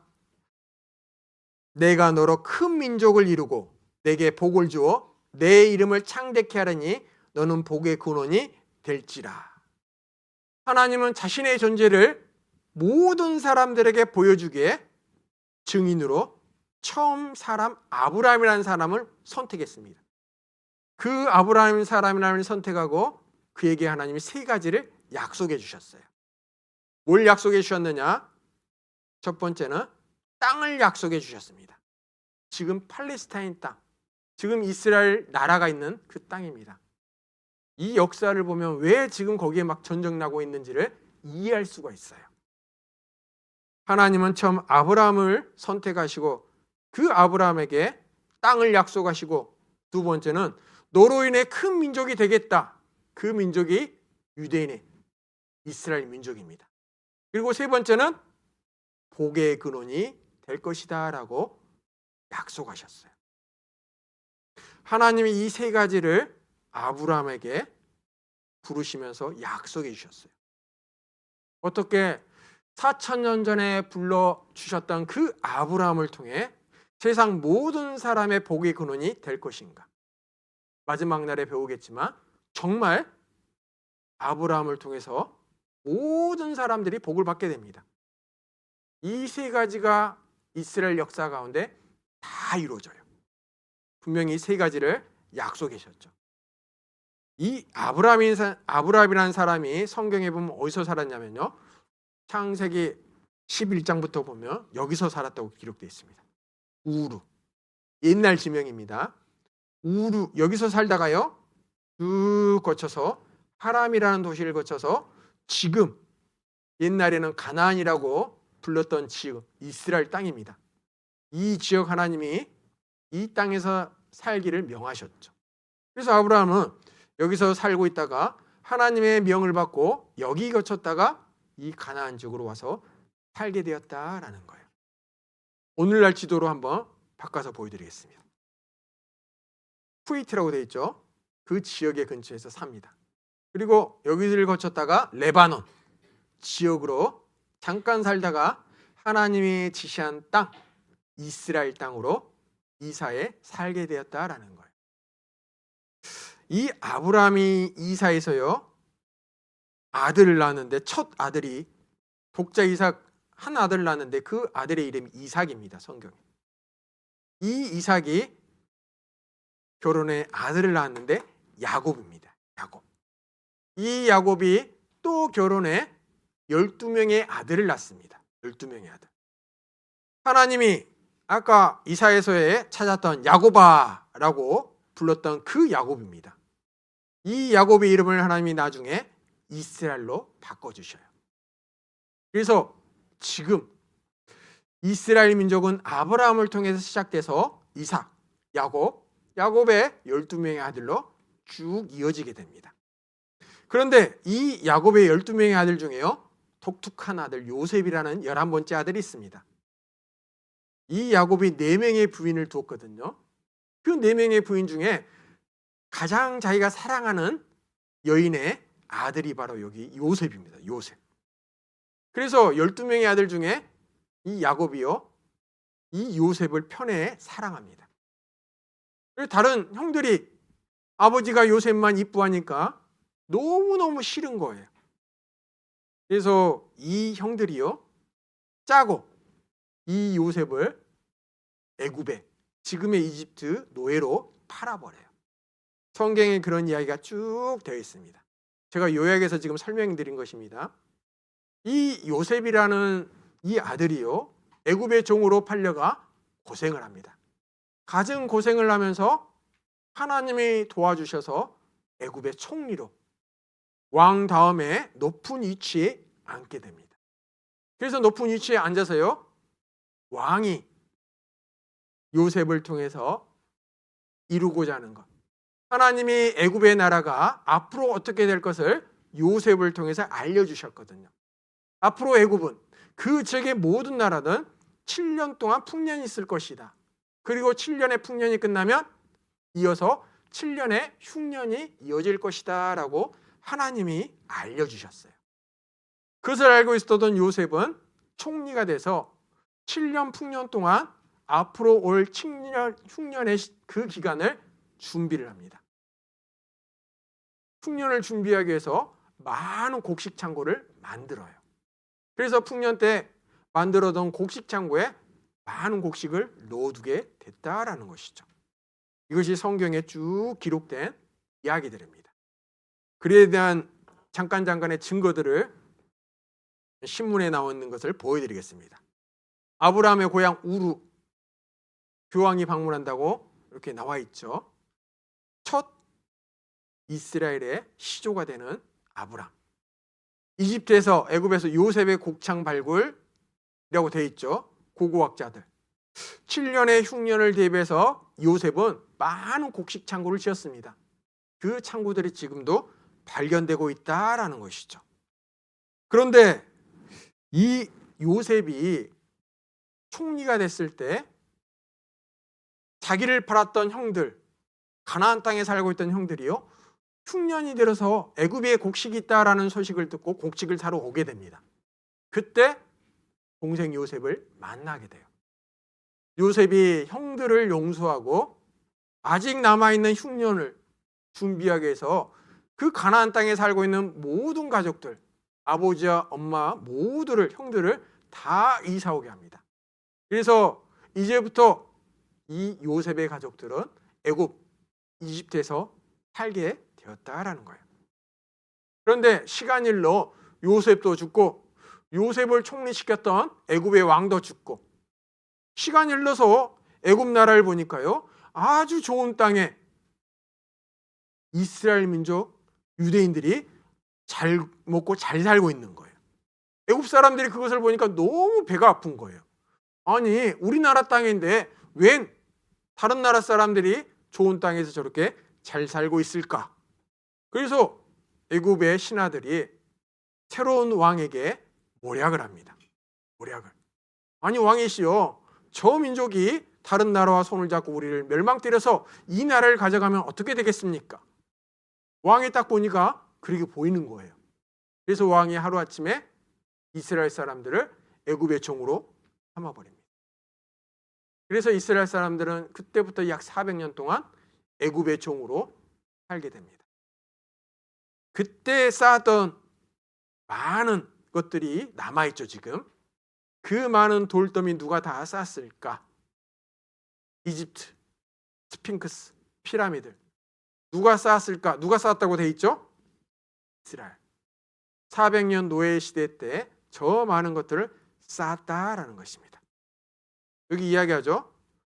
얼마 전에 이스라엘 외무장관이 애굽, 이집트에 갔었는데 피라미드 누가 만들었습니까? 라고 이야기하죠.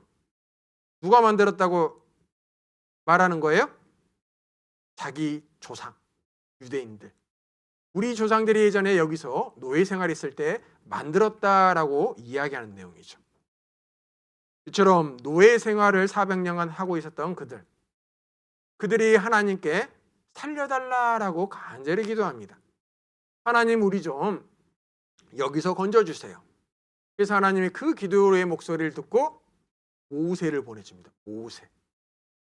성경을 처음 기록했던 그 모세가 이제 등장합니다. 모세가 애굽의 바로 왕에게 가서요, 우리의 백성, 하나님의 백성을 그 종에서 놓아주세요라고 이야기합니다. 애굽의 왕이 놓아줄까요? 안 놓아주죠, 당연히. 그래서 하나님이 애굽의 10가지 재앙을 내리게 됩니다. 자, 10가지 재앙이 성경에 쭉 기록되어 있는데요, 다 기적이에요. 애굽의 사람들은 그 재앙을 당하는데 하나님의 백성 이스라엘 사람들은 당하지가 않는 거예요. 아까 증인이라 그랬죠. 드디어 하나님의 증인 이스라엘 사람들은 하나님의 기적을 10가지 재앙을 통해서부터 이제 보기 시작합니다. 정말 하나님이 계시구나라는 것을 시작하는 거예요. 결국 10가지 재앙을 통해서 애굽의 왕은 이스라엘 민족, 애굽에 살고 있는 그 유대인들을 다 나가라고 허락해버립니다. 그래서 모세는 그 이스라엘 사람들을 다 데리고 처음 하나님이 약속하셨던 그 가나안 땅으로 그들을 데리고 갑니다. 그런데 애굽의 왕이 이스라엘 사람들 다 가라고 허락한 이후에 자기 나라를 보니까 너무너무 억울한 거예요. 왜냐하면 10가지 재앙을 통해서요, 지금 자기 나라가 살 수 없을 정도로 다 망가졌거든요. 많은 사람들이 죽고 많은 양, 짐승들이 죽게 되고 많은 백성들이 죽게 되고, 특별히 10번째 재앙이 첫 번째 장자, 큰아들 죽는 재앙이었는데 하나님이 그 재앙을 통해서 애굽의 첫째 왕자도 죽게 만들었거든요. 그래서 애굽 왕이 그들을 보내놓고 너무너무 배 아파 억울한 거예요. 그래서 군대를 이끌고 그 모세들을 추적해 갑니다. 다 죽여버리겠다고. 모세들을 따라간 유대인들, 하필 모세가 인도한 길을 따라가다 보니까 홍해바다 앞으로 인도하는 거예요. 지금 하나님이 모세를 통해서 인도하는 길, 그것이 바로 홍해바다 앞이었습니다. 그런데 지금 뒤에는 애굽의 군대가 쫓아오고 있죠.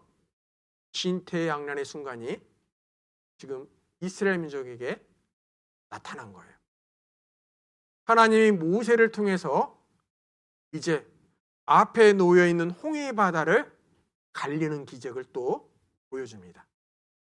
홍해 바다가 갈라졌을 때 이스라엘 민족은 그 바닷길을 건너가게 됩니다. 그러니까 하나님의 기적을 이스라엘 민족은 지금 계속 경험하는 거예요. 그러니까 그들의 사람들이 하나님의 기적을 경험했기 때문에 정말 하나님이 계십니다라고 증인의 역할을 할 수 있는 거예요. 그런데 애굽의 군대가요, 홍해 바다를 건너는 그 이스라엘 민족의 뒤를 쫓아 홍해 바다를 쫓아 들어갑니다. 하나님이 이스라엘 민족이 홍해 바다를 다 건넌 다음에 들어간 애굽의 군대, 홍해 바다 안에 들어갔을 때 갈라졌던 그 바닷물을 탁 닫아버려요. 닫아버리니까 모든 애굽의 군대가 바다에 빠져 죽게 되죠. 제가 간단히 이스라엘 역사를 쭉 설명드렸는데요. 출애굽기 14장으로 가보겠습니다. 출애굽기 14장.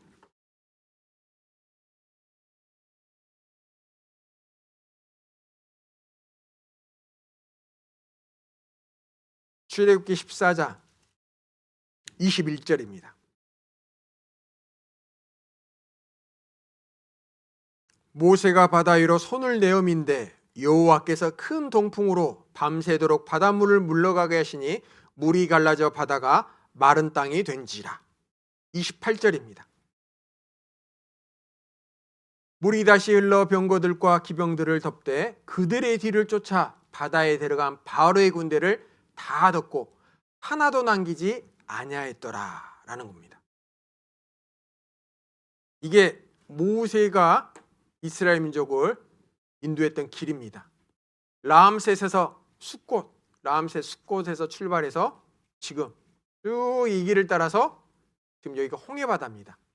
이 홍해바다를 하나님이 갈라 애굽에서 사우디 쪽으로 건너왔다라는 거예요. 이것이 예전에 영화에 나온 십계죠, 십계. 모세를 통해서 홍해바다가 갈라져 그 갈라진 길을 건너는 이스라엘 사람들. 이 이스라엘 민족의 뒤를 쫓아 애굽의 군대가 쫓아 들어갔는데 하필 물이 다시 흘러 쫓아 들어가는 모든 애굽의 군대가 물에 빠져 죽었더라라는 것. 이 역사적인 기록의 내용을 고고학자들이 사실인지 거짓인지 확인하기 위해 홍해바다를 들어가 봤습니다. 홍해바다 들어갔더니 정말 애굽의 마차 이런 유물 유적들이 그 바다 안에 가득한 거예요. 아, 언젠가 애굽의 군대가 여기서 바다 안에 죽었구나라는 사실을 확인하게 된 거예요. 성경에 기록된 내용이 사실구나라는 것을 증거를 통해서 이렇게 확인한 것입니다. 한번 바다 한번 봐볼까요? 우리가 잠수하여 적당한 위치에서 촬영하기 시작했을 때 특정 물체를 찾는 동안 90도 각도의 구조물이나 바퀴 형태의 원형 물체들이 발견되었는데 그것이 바로 우리가 잠수한 이후 찾고자 했던 것입니다. 탐색이 시작되고 하나의 독특한 타입의 물체가 해저 바닥에서 자주 발견되었다. 가늘고 테이블과 같은 모양으로서 어떤 것은 산호초 군락에 덮인 한쪽 바퀴를 기초로 세워져 있었으며 곧은 막대 모양과 둥근 상판의 모양이었다. 축처럼 생긴 것과 바퀴처럼 생긴 것과의 각도는 90도입니다. 보시다시피 보통의 산호초의 성장 모습과는 매우 다른 모습이며 마치 사람이 만든 구조물에 산호초가 자란 것과 같습니다.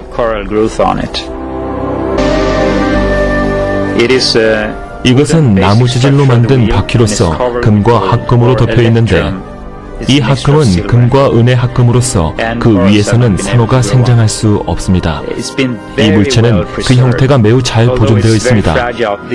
충격에 약한 목재 부분이 떨어져 나간 것처럼 보입니다. 나무 부분을 없애려면 부러뜨릴 수도 있을 것 같습니다. 추후 분석해본 결과 이 물체의 사이즈와 디자인이 출애굽기와 비슷한 시대에 이집트 18대 왕조의 구간에 들려진 4개의 바퀴살이 달린 병거 바퀴임이 밝혀졌다. 이처럼 증인 이스라엘 민족은 하나님의 기적을 계속 경험합니다. 그러니까 이들이 정말 하나님이 계십니다라는 그러한 이야기를 할 수 있는 거예요. 바다를 건넜던 이스라엘 민족은 이제 시내산이라는 곳에 도착합니다. 시내산에 도착해서 하나님과 이스라엘 민족은 이제 기약을 맺습니다. 어떤 기약이냐면 하나님이 이제 선택한 민족이기 때문에 너희들은 하나님의 율법에 따라서 살아야 된다라고 하나님이 명하셨습니다. 즉 하나님의 말씀인 율법에 따라 순종해 살면 하나님께서 너희들에게 이러한 큰 복을 주겠다. 불순종하면 이러한 큰 벌을 받을 것이다 라고 그들과 하나님과 이스라엘이 기약을 맺습니다. 그 기약의 내용이 성경에 자세히 기록되어 있어요. 순종하면 복을 받고 불순종하면 저주를 받을 것인데 어떤 복을 받을 것인가가 하나님과 기약서 작성한 내용에 성경에 자세히 기록되어 있어요. 신명기에 보면 쭉 써 있습니다. 이런 복을 받을 것이다 라고 미리 하나님이 기록해 두셨어요. 불순종하면 이런 벌을 받을 것이다 라고 기약서에 작성해 놓으셨습니다. 이게 3500년 전에 하나님과 이스라엘 민족 사이에 맺은 기약입니다. 기약. 그 기약서 내용이 이 성경에 그대로 기록되어 있어요. 자, 그들이 기약을 맺을 때 그들 나라 있어요, 없어요? 없죠. 방금 애굽에서 400년간 종으로 살다가 지금 막 나온 사람들입니다. 그런데 하나님께서는 방금 애굽에서 종노릇 하다가 살던 그런 사람들이 나왔는데 그들과 계약을 맺은 거예요. 순종하면 세계 최고로 만들어주겠다. 불순종하면 세계 꼴등으로 만들어버리겠다. 분명히 이렇게 계약을 맺었어요. 그래서 그 계약서 내용을 성경에 기록해 놓으셨어요. 그래서 그들의 역사는 하나님과 맺은 계약대로 그대로 흘러갑니다. 그대로. 그러니까 이스라엘 민족의 역사를 보면 하나님이 계신다라고 이야기할 수밖에 없다라는 거예요. 하나님은 3500년 전에 그대로 계약을 했습니다. 지금 이스라엘 전쟁 나고 시끄럽죠.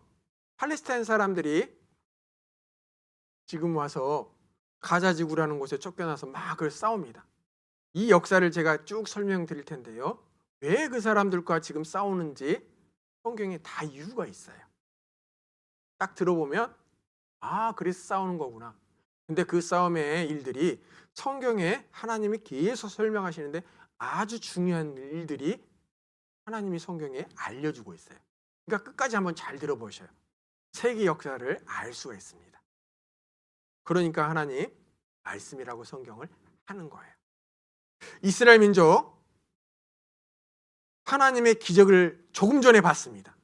그러니까 그들은 계약서 맺을 때 하나님, 설마 우리가 하나님 배신하겠습니까? 계약서에 맺은 그 율법 순종하며 잘 따르겠습니다. 당연히 그렇겠죠. 정말 그들은 순종하며 잘 따랐습니다. 그랬더니 하나님께서 그들에게 최고의 민족으로 만들어졌어요. 그때가 언제냐? 이스라엘 역사 가운데 다윗 왕과 솔로몬 왕 때입니다. 다윗 왕과 솔로몬 왕 때. 순종할 때 약속대로 하나님이 하셨던 그 복을 다 받게 돼요. 이방 민족 주의 민족들이요, 다윗 솔로몬 왕 때 너무나 많은 금은부와 세계 최고의 강국으로 만들어졌기 때문에 다 굽신거리며 엎드려서 바치고 있는 거예요. 이때 이스라엘 사람들, 이스라엘 민족 정말 끝까지 하나님께 순종해서 복을 계속 받았으면 좋았을 텐데 그들의 역사를 보면요, 솔로몬이라는 왕 때 너무나 잘 나가니까 말년에 타락을 합니다. 우상을 섬기기 시작해요.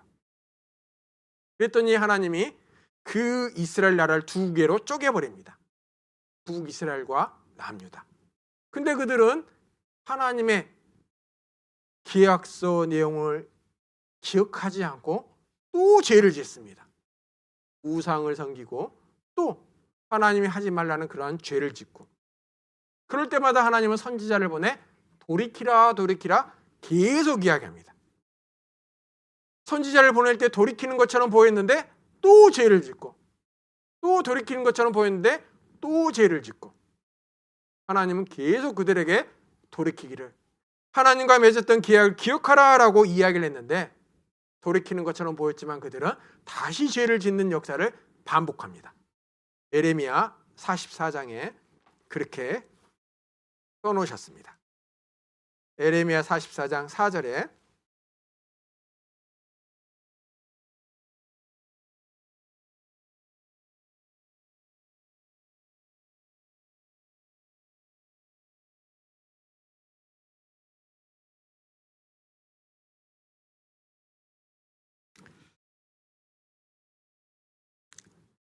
내가 나의 모든 종 선지자들 그들에게 보내되 부지런히 보내어 이르기를 너희는 나의 미워하는 이 가증한 일을 행치 말라 했어도 그들이 듣지 아니하며 귀를 기울이지 아니하고 다른 신들에게 여전히 분향하여 그 악에서 돌이키지 아니하였으므로 나의 분과 나의 노를 쏟아서 유다 성읍들과 예루살렘 거리를 살랐더니 그것들이 오늘과 같이 황폐하고 적막하였느니라.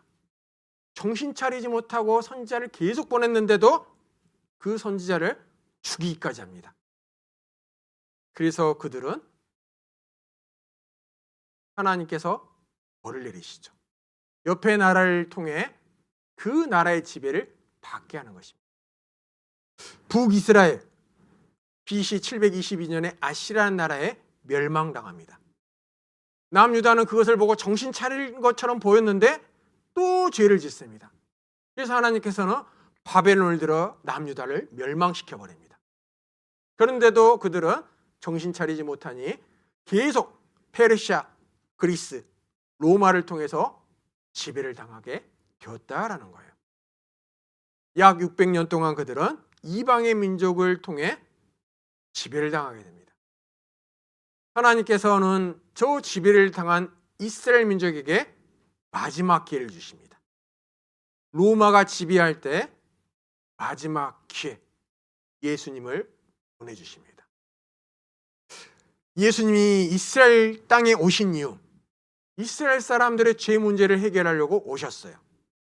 왜냐하면 시내산에서 하나님과 계약할 때요, 하나님이 그들에게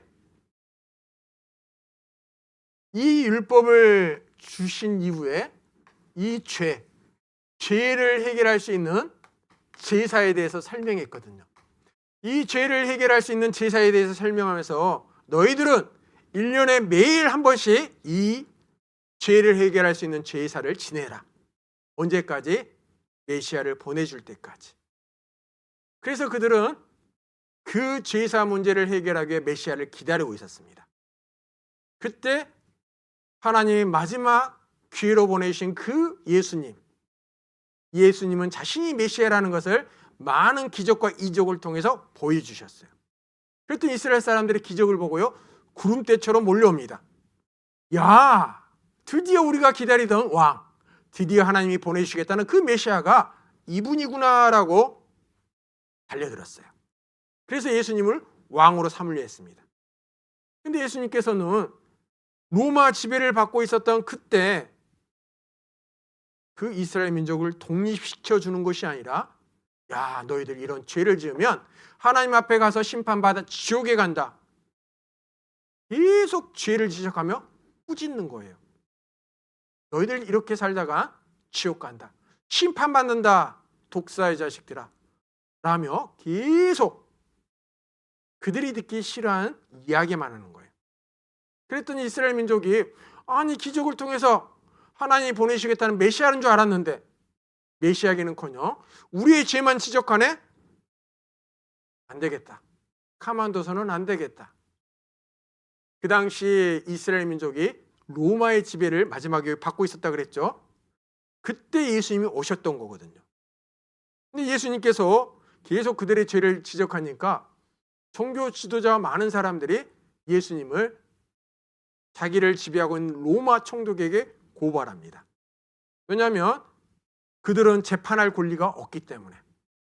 그래서 로마 총독에 고발해서 예수님, 저 가짜 메시아를 죽여주십시오라고 고발을 하게 됩니다. 그때 로마의 총독이 빌라도라는 사람입니다. 빌라도가 그 고발했던 예수님의 뒷조사를 해보니까 죄가 없는 거예요. 죄가 없는데 계속 죽여달라고 하는 거예요. 죽여주세요. 막 데모를 하니까 로마 총독이었던 빌라도가 아니 지금 내가 총독이고 여기를 다스리고 있는데 혹여나 자기가 다스린 지역에 밀란이 나간 시끄러우면 그 소식이 로마 본국에 전해지면 자기 총독 자리가 위태하다는 것을 알기에 그들이 요구하는 내용을 들어줍니다.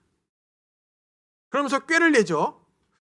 6월절이라는 명절, 우리나라 같은 설 정도의 명절입니다.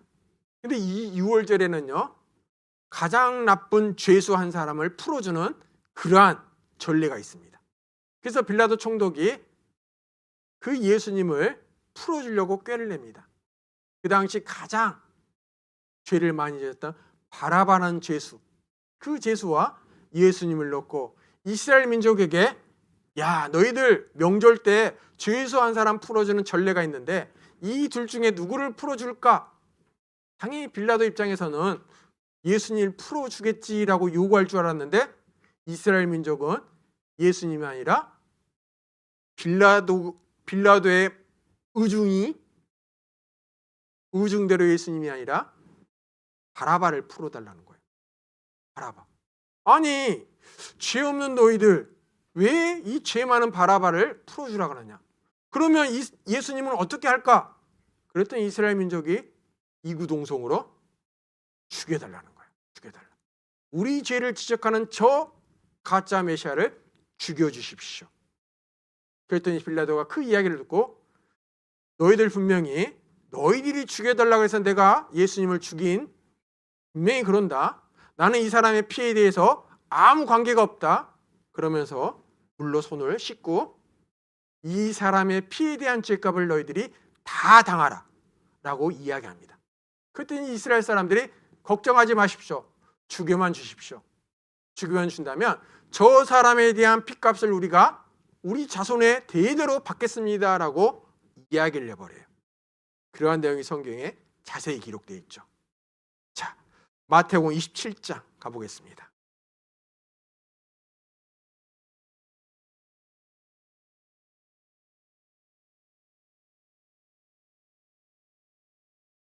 마태복음 27장 24절입니다.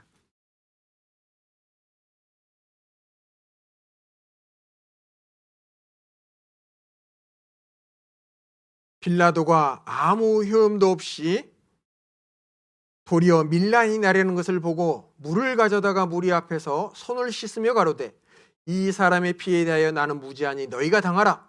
백성이 다 대답하여 가로되 그 피를 우리와 우리 자손에게 돌릴지어다 하거늘. 예수님 죽인 핏값 우리와 우리 자손이 다 받겠습니다. 분명히 그들은 이렇게 이야기를 합니다.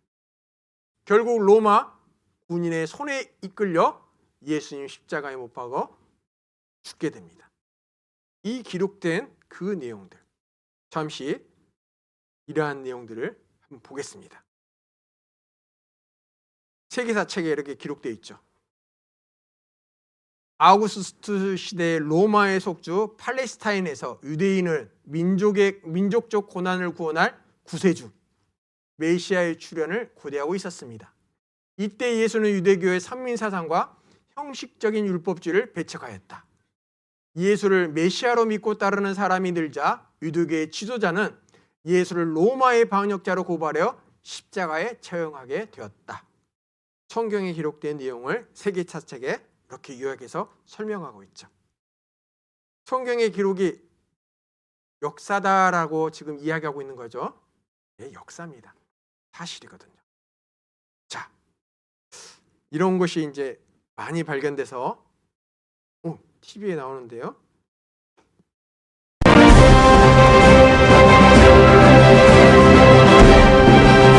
카이사리아의 고대 도시 규모는 축구장 80개 면적인 66헥타르. 유대 땅을 다스렸던 로마 총독부가 있던 곳입니다. 이곳을 보십시오. 가이사라의 발굴물 중에서 가장 중요한 곳이 있다면 바로 이겁니다. 이 비문은 바로 이곳에서 이 예수님을 십자가 언도형을 내렸던 이 빌라도, 본디오 빌라도가 있었다고 하는 이름이 박혀 있는 석판이죠. 폰티우스 플라투스. 반드시 역사에 대한 증거는 남기 마련입니다. 예수님은 십자가에 못 박혀 죽으신 이후에 이스라엘 민족은 성경에 하나님과 계약에 맺었던 그 벌, 모든 재앙을 이제 다 받게 됩니다. 그들의 역사 가운데 그대로 나타나게 됩니다. 예수님 돌아가신 이후 약 35년 이후에 AD 70년 예루살렘은 멸망합니다. 로마군이 토성을 쌓아 예루살렘을 밀고 들어가 이때 약 110만 명의 사람을 죽입니다. 그리고 성에 있는 모든 물건을 다 약탈해 가죠.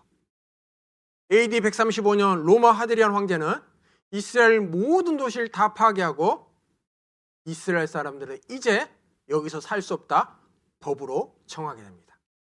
이스라엘 사람들 이때부터 세계 모든 나라로 떠돌이 생활을 하기 시작합니다. 이때부터 유랑 생활을 몇 년간 하게 되냐면 장장 2000년간 하게 됩니다. 2000년간. 하나님과 맺은 기약 세대로 그들은 이제 자기 땅에서 살지 못하고 전 세계에 흩어져서 2000년간 살게 됩니다. 근데 떠돌이 생활을 하면 할수록 가는 곳마다 죽임을 당합니다. 하나님과 그대로 계약을 했었거든요. 그 계약서대로 그들의 역사가 돼버립니다. 이 2000년간 자기 땅에 살지 못하고 떠돌이 생활할 때 옆에 살던 팔레스타인 사람들이 저 땅을 보니까 땅이 비어있네? 그래서 쑥 들어와서 살게 된 거예요. 그래서 2000년간 살다가 나중에 이제 제가 내일 말씀드리겠지만 이스라엘 사람들이 2000년간 자기 땅에 살지 못하고 쫓겨나 떠돌이 생활하는데 갑자기 독립을 하게 돼요. 야, 이거 원래 우리 땅이야. 땅이라는 근거는 어디 있을까요? 성경. 하나님이 약속해 주셨다. 너희들이 들어오기 전에 하나님이 약속해 주셨다. 우리는 이 성경대로 여기서 살았어. 유엔이 그것을 인정하고 이스라엘을 독립을 시켜주죠. 성경대로 역사는 그대로 갑니다. 자, 2000년간 떠돌이 생활했던 유대인들, 하나님과 맺은 기약서 내용, 너희들은 이제 그 볼로 떠돌이 생활하며 가는 곳마다 칼이 따라다닐 것이다. 그리고 너희가 살았던 그 땅도 황폐하게 될 것이다 라는 거예요. 레기 26장에 너희 땅이 에덴 동산 같았는데 이제 쫓겨나면 황무지가 될 것이다 라고 경고했는데 그대로 돼버렸어요. 이 마크 트웨이라는 사람이 1800년대 이스라엘 땅에 가봤는데 저런 땅이었다라고 책에 기록되어 있습니다. 그리고 이스라엘 사람들이 이제 가는 곳마다 칼이 따르게 다녔는데 딱 한 사건, 얼마 전에 일어난 세계 2차 대전에 이때 약 600만 명의 사람들이 죽게 되죠. 그렇죠? 왜 나라도 없이 떠돌아다니는 민족을 골라서 600명의 사람을 죽였을까요? 예수님 죽인 대가를 그대로 받는 거예요. 성경을 모르면 역사가 이해가 되지 않습니다. 왜냐하면 역사는 성경대로 흘러가니까요. 여기 보시면 전쟁이 끝나고요. 이스라엘 사람들이 수용소로 잡혀있던 그 장소로 들어가 보니까 저렇게 돼 있는 거예요. 시체들이 싸늘하게 있습니다. 저 죽어가는 사람들의 얼굴 보이시죠? 저거 보고 어떤 생각이 드십니까? 불쌍합니까? 죽었으니까 끝났네 라는 생각이 드십니까? 모양이 다르지만 우리도 언젠가 그렇게 죽을 것입니다. 인생 속에서 죽음을 생각하는 것 좋은 일은 아니지만, 근데 죽음을 한번 경험할 수 있다면 정말 인생을 바라보는 시각이 달라진다라고 어제 보여드렸죠. 왜냐하면 죽음이 멀리 있지 않으니까요. 또한 죽으면 끝이 아니니까요. 하나님은 모든 인생들에게 분명히 그것을 생각하라 말씀하셨습니다. 하나님의 경고를 귀담아 들어라 라는 거예요. 미국 워싱턴에 있는 홀로코스트 기념관입니다. 근데 그 앞에 기념관 입구에 아까 찾았던 이사야서 43장 10절에 기록되어 있어요. 이사야 43장 10절. You are my witness. 너희는 나의 증인이다. 하나님과 시내의 산에서 계약을 맺었던 이스라엘 민족. 그 계약서대로 그들의 역사는 그대로 됐다라는 거예요. 너희는 나의 증인이다라는 거예요. 우리는 증인의 역사를 듣고 교훈받아야 될 것이 있습니다. 저 사람들 예수님 배척해서 저렇게 비참하게 당하는 것과 나와 무슨 상관이 있습니까? 하나님은 상관이 있다 말씀하고 계셔요. 여러분 각자에게. 누가복음 23장에 보면 하나님이 이렇게 말씀하셨습니다. 푸른 나무에도 이같이 하거든 마른 나무에는 어떻게 되리요 하시니라. 푸른 나무, 이스라엘 민족. 이스라엘 민족이 예수님을 배척해 받은 그 핏값, 2000년간 끔찍했던 그들의 역사. 똑같이 마른 나무, 이방 사람들, 이스라엘 민족을 하나님의 선민, 하나님의 백성, 그리고 그 이스라엘 민족의 다른 모든 민족을 성경에는 이방이라고 표현합니다. 근데 그 이방인들, 그 외 사람들은 마른 나무라고 설명하고 있죠. 푸른 나무인 이스라엘 사람들이 예수님을 배척해서 저런 끔찍한 고통을 당했다면 마른 나무인 너희들은 예수님을 배척한다면 어떤 고통을 당하겠느냐라는 것입니다. 어떤 고통을 당할까요? 지옥의 고통이라. 지옥의 고통. 이스라엘 백성이 당한 고통보다 더 끔찍한 고통. 그 경고를 무시하지 말라라는 거예요. 이스라엘 민족, 하나님의 증인의 역할을 합니다. 복받는 것도 말씀에 기록된 대로, 벌받는 것도 말씀에 기록된 대로. 그러니까 그들의 역사가 하나님을 증거한다라는 거예요. 이걸 보여줘도 아유 저는 한 번 한다면 하는 사람이에요. 끝까지 고집 피운 사람 어떻게 될까요? 고집 피우지 말라라는 거예요. 고집 피우면 그 사람의 결과는 뭐가 기다리고 있을까요? 그렇죠. 심판받으면 지옥에 가겠다는 것이죠. 그 경고, 농담으로 여겼더라 분명히 보여드렸습니다. 하나님 말씀을 농담으로 여긴 분은 기다리고 있는 것은 멸망뿐입니다. 농담으로 여긴 대가를 본인이 당하게 될 것입니다. 내일은 인간 역사, 예언의 성취를 통해서 하나님이 정말 계시구나라는 것을 배울 겁니다. 아마 내일까지 들어보시면 누구도 하나님이 안 계시다라고 부정하지 못할 겁니다. 꼭 빠지지 말고 내일도 참석하셔서 성경을 통해 하나님이 계시다는 사실, 하나님이 나에게 무슨 이야기를 하고 싶은지를 모두 잘 깨달아 알았으면 좋겠습니다. 기도하겠습니다. 살아계신 하나님 아버지 참으로 감사합니다. 오늘은 인간 역사의 시작 에덴 동산을 통해서 또한 출애굽 하나님의 증인 이스라엘 민족의 역사를 통해서 하나님이 살아계시고 성경이 하나님 말씀이라는 것을 알게 되었습니다. 이런 증거들을 통해서 모두가 하나님께서 우리에게 원하시는 그 뜻을 발견해 알 수 있도록 도와주시옵소서. 내일도 빠지지 않고 말씀 가운데 함께 할 수 있도록 그 마음과 여건 허락해 주시길 원하오며 죄를 사랑하시는 예수님 이름으로 기도드렸습니다. 아멘.